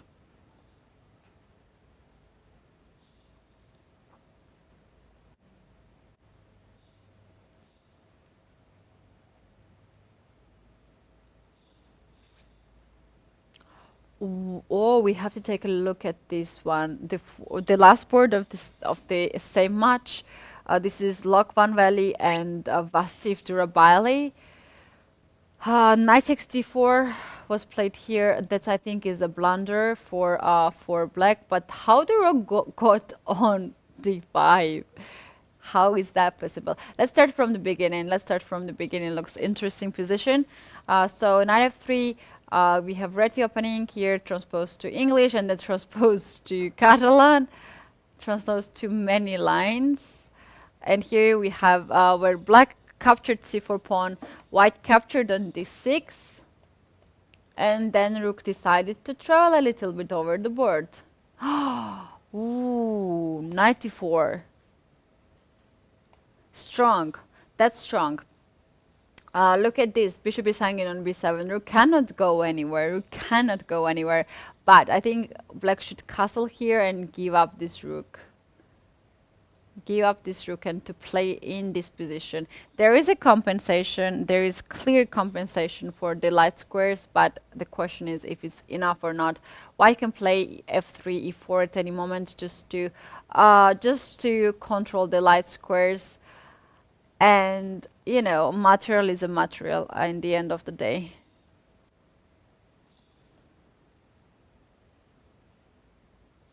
Wow. So the next board is Abbasov, Nijat, and Amin Bassam.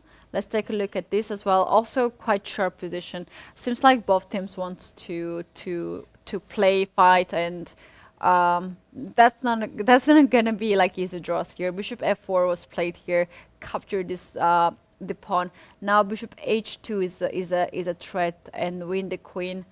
That's quite unpleasant. It's hard to fight against this pair of bishop, or bishop can also come from h3. Tough position. Queen d5. White is trying to trade the queens. That might be a really help here to trade the queens. And all right, bishop is hanging, queen is hanging. The move which keeps both pieces on the board is bishop f5. Maybe there is something else. If white manages here to trade the queens and just get rid of this mating threat, that's gonna be alright for white for sure. Bishop f4, f5 is on the board. Basan Amin, the grandmaster from Egyptian grandmaster, is keeping the queens on the board.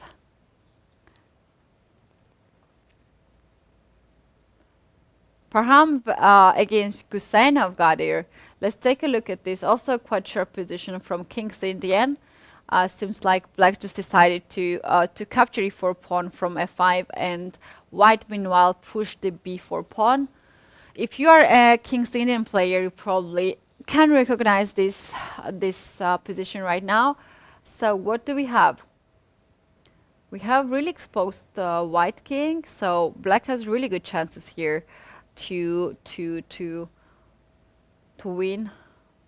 There's queen g6 with idea to push h5. Knight g5 is coming.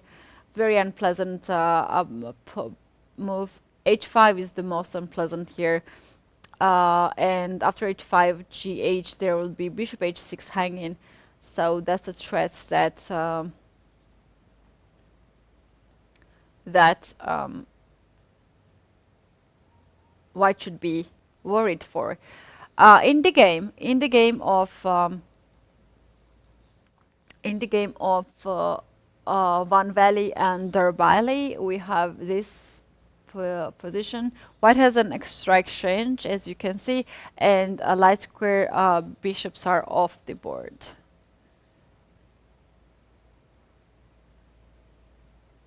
Online chess also gives some opportunity to sneak inside the chess players' rooms and check out their working areas. For example, now we see Iranian grandmaster in his very interesting room, working room with his posters and chess trophies. Yeah, indeed interesting, and the possibility to travel and in some personal space. And check out how they're doing, where they're creating all this amazing work. They're working for hours and hours for their openings, for their chess from this space. All right, let's get back to the most important match now. This is Laria Kazan, SF Deizashu. Let's go back to the first board, Artemiev and Bluebaum.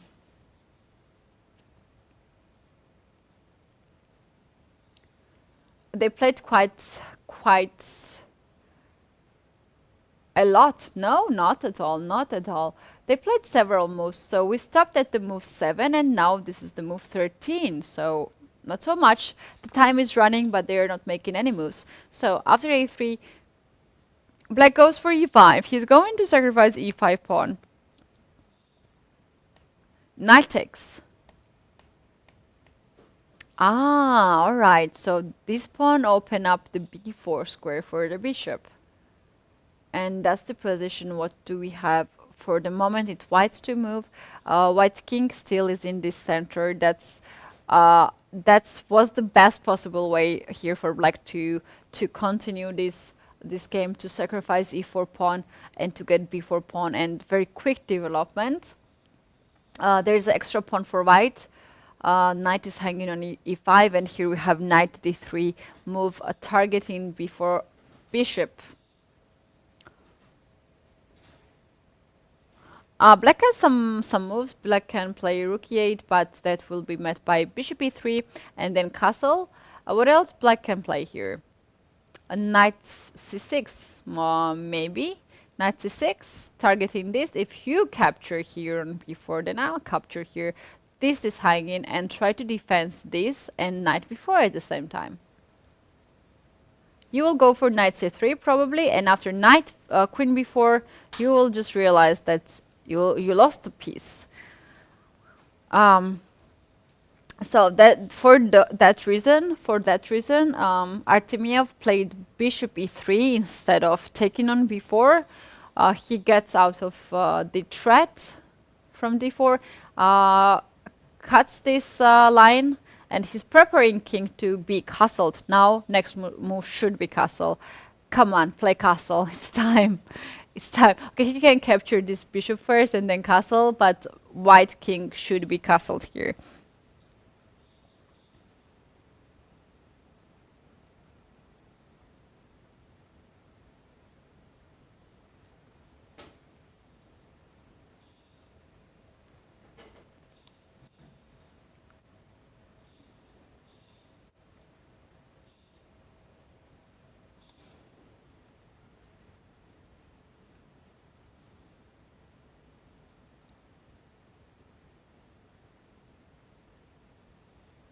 We have to go back quickly to the game of Shahrir Mamedyarov and Van Forest.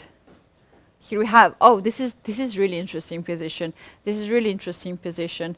Black is about to checkmate. Black is about to checkmate white king.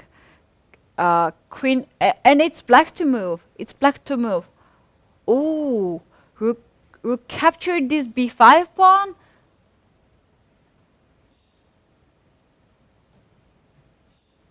And now Shahrir Mamedyarov is waiting for his opponent to find a checkmate here.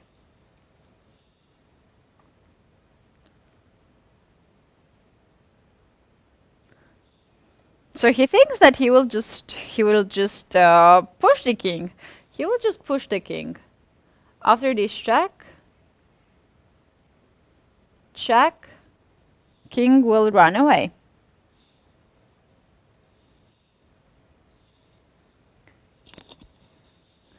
And he thinks that that's okay. Oh, g5. That's brilliant move. That's brilliant move. g5.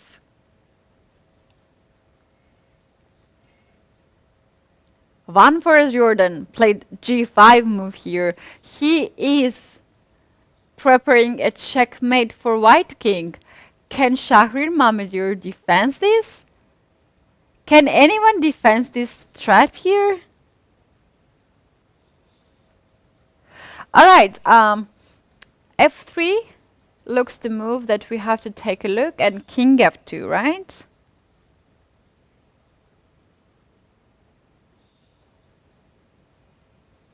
No, it's a checkmate. What I'm doing. King g3.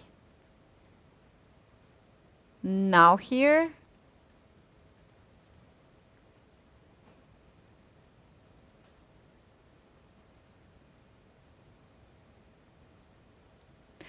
Man from a fireland is playing with fire. G5 on the board. Beautiful move, beautiful move.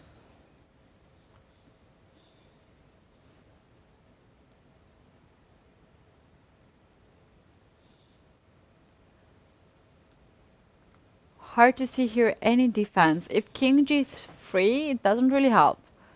Queen comes here or comes here, there's a checkmate.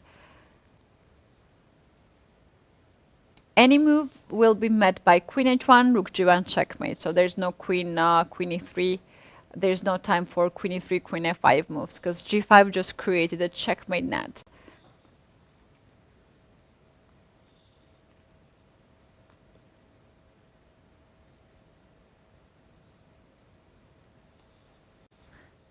Shafir Mamedyarov with 2 minutes on the clock is thinking. You can see him on the screen. He's calculating. On the upper screen you can see Matthias Bluebaum, a player from Germany.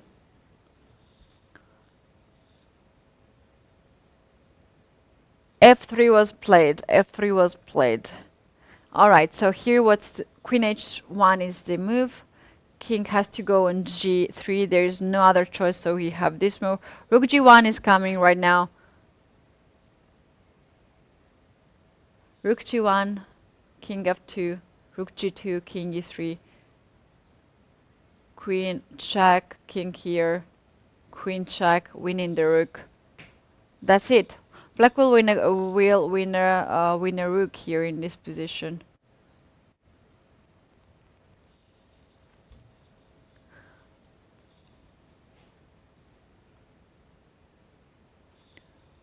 One Forest still thinking. He has a couple of candidate moves here. There's some checks, queen h4, queen g1, rook g1, 3 checks. He has to consider all of this move and to play the one which wins. Queen h4 doesn't make any difficulties, although there is some ideas, queen h4, rook h1. But rook g1 just simply wins the rook. Rook g1 is the easiest one. That you just go here in the online chess, you just play this. Queen g1 will be met by rook g2. There is no more check, so not queen g1. The other move is queen h4, this and this. No, it's not working. After rook takes here, that's not gonna work. So rook g1 here we have this position. Rook g1, king f2, rook g2. And king e3. Now queen c1 wins the game. That's really nice tactic.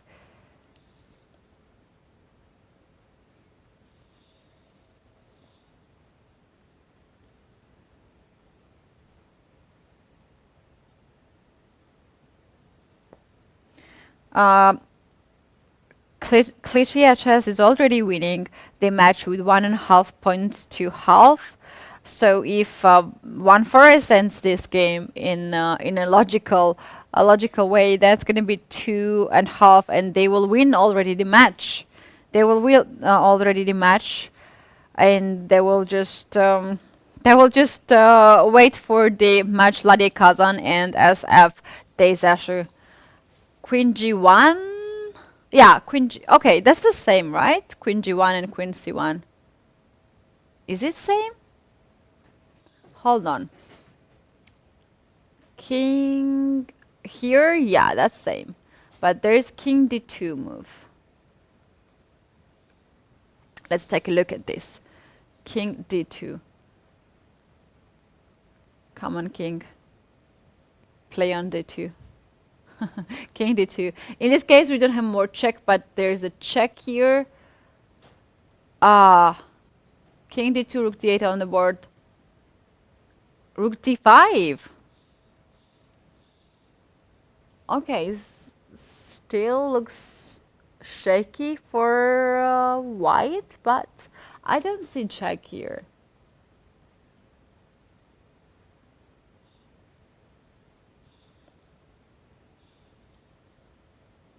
Oh, one forest shaking his head. Maybe he just blew the chance. He was shaking his head. Oh no. Oh no. G5 is such a brilliant move to find, and then Queen C1 simply winning the rook and the game. I saw him shaking his head. In this position, black plays Queen C1. King has no better square than on D4 or D3. And any case, Queen D1 here wins the rook. Oh no. And wait, can black here find something?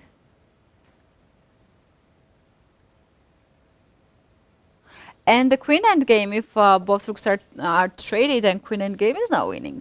It's not winning.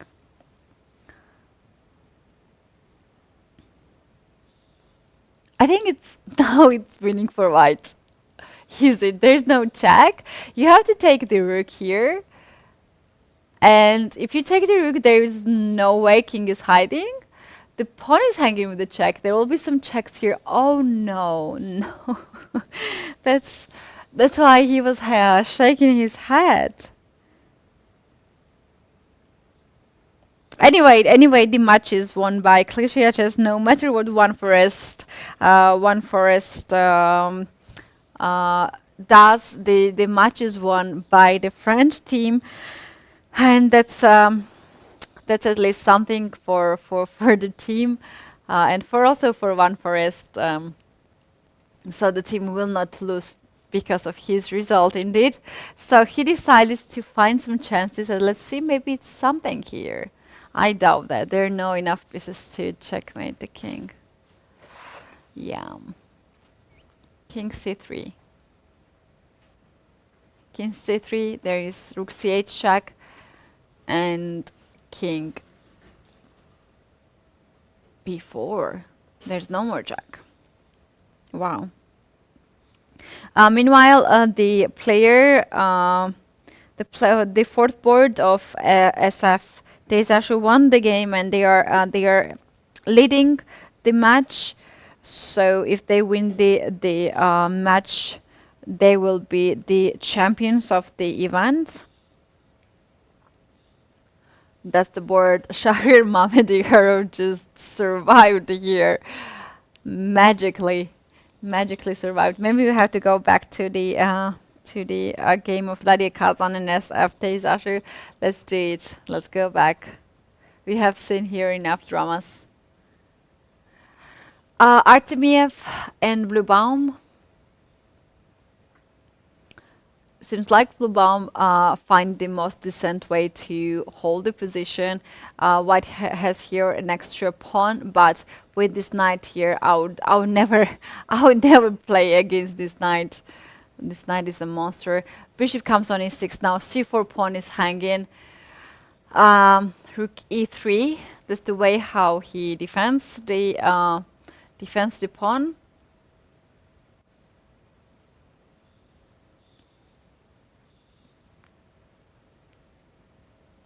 And rook comes on c1. Hard to play here with white. No easy moves. Rook e1 is the move. Maybe should be played. And trade the rooks. Rook e1 on the board. Rook c2. White. I think black should keep as much pieces as possible. Rook c2 should be played. Rook e1 will be a really big mistake, because after that knights will be changed, and the game will be winning for white. And now what is happening? The two pawn is hanging. King e3 and knight d2. Knight, rook takes, and this knight is no longer existing on c3 square. That's what we might see if king comes on e3. But instead he goes for knight on e4. Knight e4. Can I play af5 here? Interesting. Bluebaum has found some way to fight. Let's go to the third board and check what's happening. I'll be focused in between these two games, Artemiev and Bluebaum, and Timofeev and Kmar. If you want to check out some other games, please visit Chess24 platform. You can find all the games running there. All right, what's happening here? White is almost to queen as well as black, and seems like black is winning here, right? Black is winning because next move will be knight takes, bishop takes, rook takes, and if rook takes, then f1 queen. King e4, that's what I meant. Now knight can take on h7. Bishop takes and rook takes, and after this there will be a queen. It's now or never. Ah, he can also play knight. No, he cannot do. It's too late. It's too late to play knight f3, knight g1. Here, now or never. You have to take the pawn now on h7, or it will be late if king gets on e3. Yeah, knight was captured. Bishop c4. Timofeyev is trying to keep the pieces on the board. What? 1-4 won the game? 1-4 won the game. All right, we have to take a look at this. In the end of the round, we're gonna go there and take a look at the game. Wow, this is strange. I can't find more word than that. This is strange.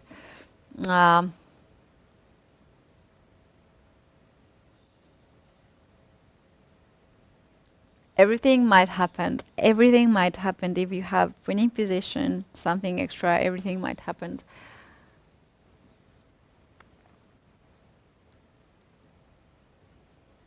Knight f3.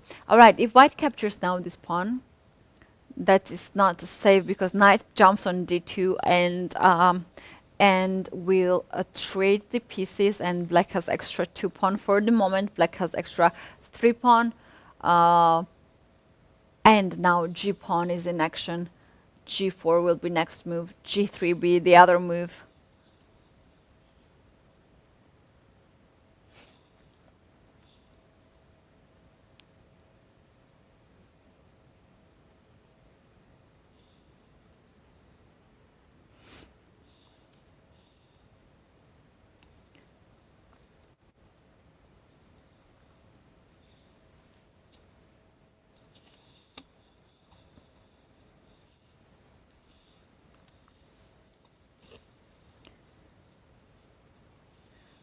White is trying to catch the pawns, but impossible. Right now, bishop is hanging.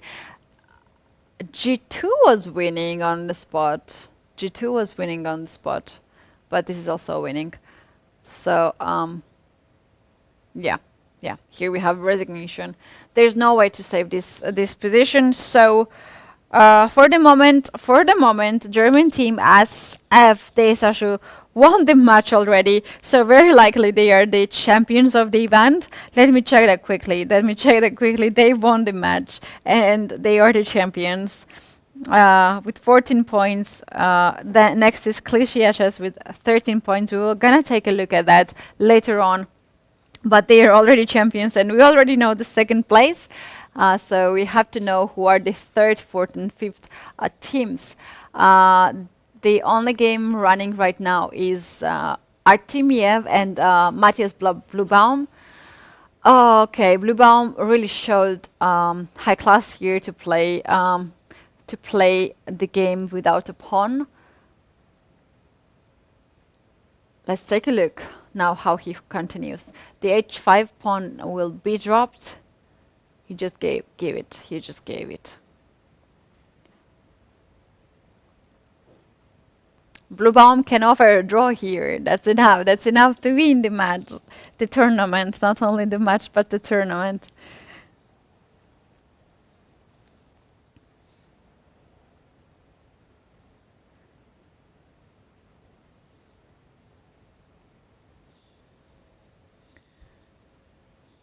I'm sure the players of German team and captains and everyone are already so happy, but still waiting for this game to be finished.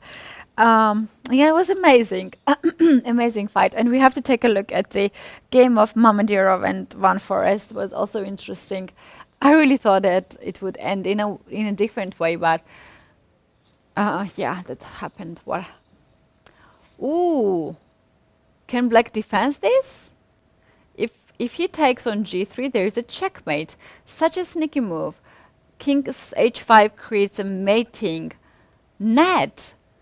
Beautiful. Rook f7, that's the move. Can black here defense? If knight e6, that's not quite a defense because rook comes on b6. Knight e6, rook b6. Knight e6 is on the board and rook b6. Here we have.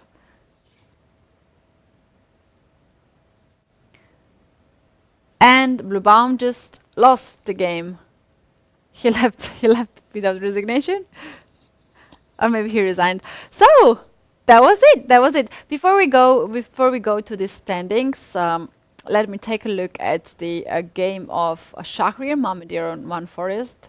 And there was one shaky game. Yeah, that's gonna take a little bit while, so let me do it anyway.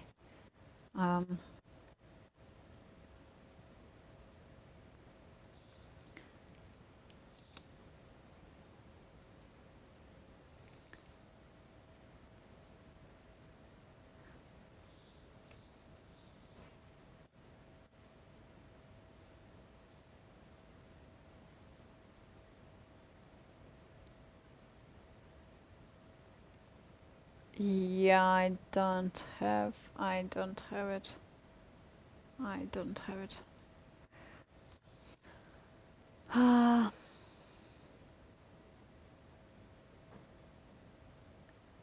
Just one final quick look.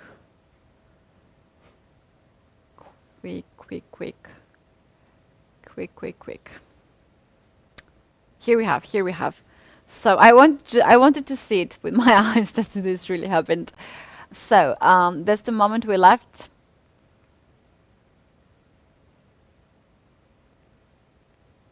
Once again here, black played amazing moves, but only move which wins in my option is queen c1. That wins the rook.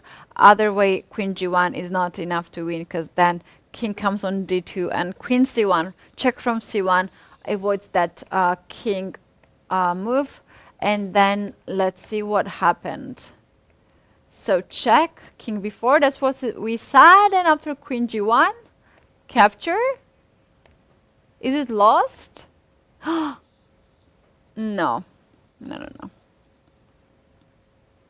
Yeah, this rook b5 is the move. Needs to be analyzed. And after queen c1, rook d8. Oh no, queen b4 was winning here.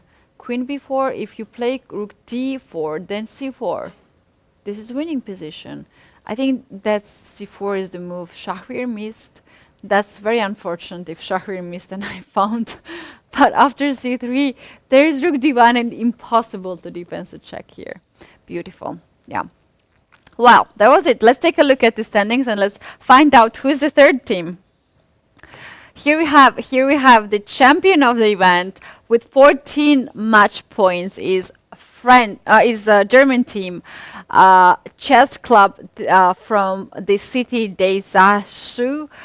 I promise that I will learn how to pronounce the word properly because I have to do closing ceremony and we need to do it in a proper way. So the next team and the silver medalists are from France, and this is the team Cliché, very well known French club with 13 points, more game points, but now we're counting match points first, and this 13. And the third place goes to Russian team Mednik Vstadnik with 11 points. They share the place with Polish Hussars with 11, but in this case 22 points is the game point, so it means that Russian team won their matches with bigger amount. And here we have the older Hugel and Hamburg team with 9 points. 7th position is for NCL Guilford. They did amazing games and amazing job in the playoffs. Then we have Ladia Kazan. Ladia Kazan was one of the favorite of the group in the qualifications, as well as Novibor. And then we have invited team, the winners of Women Club Cup, Monte Carlo, Monaco, the 10th position. So congratulations all the winners, and congratulations all the players who participated in here. We're gonna have also the winners of the first, second, third, fourth and fifth boards as a result players. We also have a prize, 400 euros for the best players, and there's also the special prize for the brilliancy game for 500 euros. So we're gonna know all the results and final results. That's just the results we saw now, but right now arbiters are starting to work and check all the games and check what is needed to be checked. And tomorrow at 11 a.m. we will know the final results. So yes, thank you so much for being here with me. Thank you very much for your time and for your interest for the tournament. To the players, there was amazing tournament. I have not seen so many top players together in one event. And also thank you so much for European Chess Union organize the tournaments for chess players. And the broadcast was powered by European Chess TV. I am Women Grandmaster Keti Tsatalashvili, and this is not a goodbye. This is not a goodbye. We'll meet each other at 2nd April, 5 p.m. for the closing ceremony. So, till now.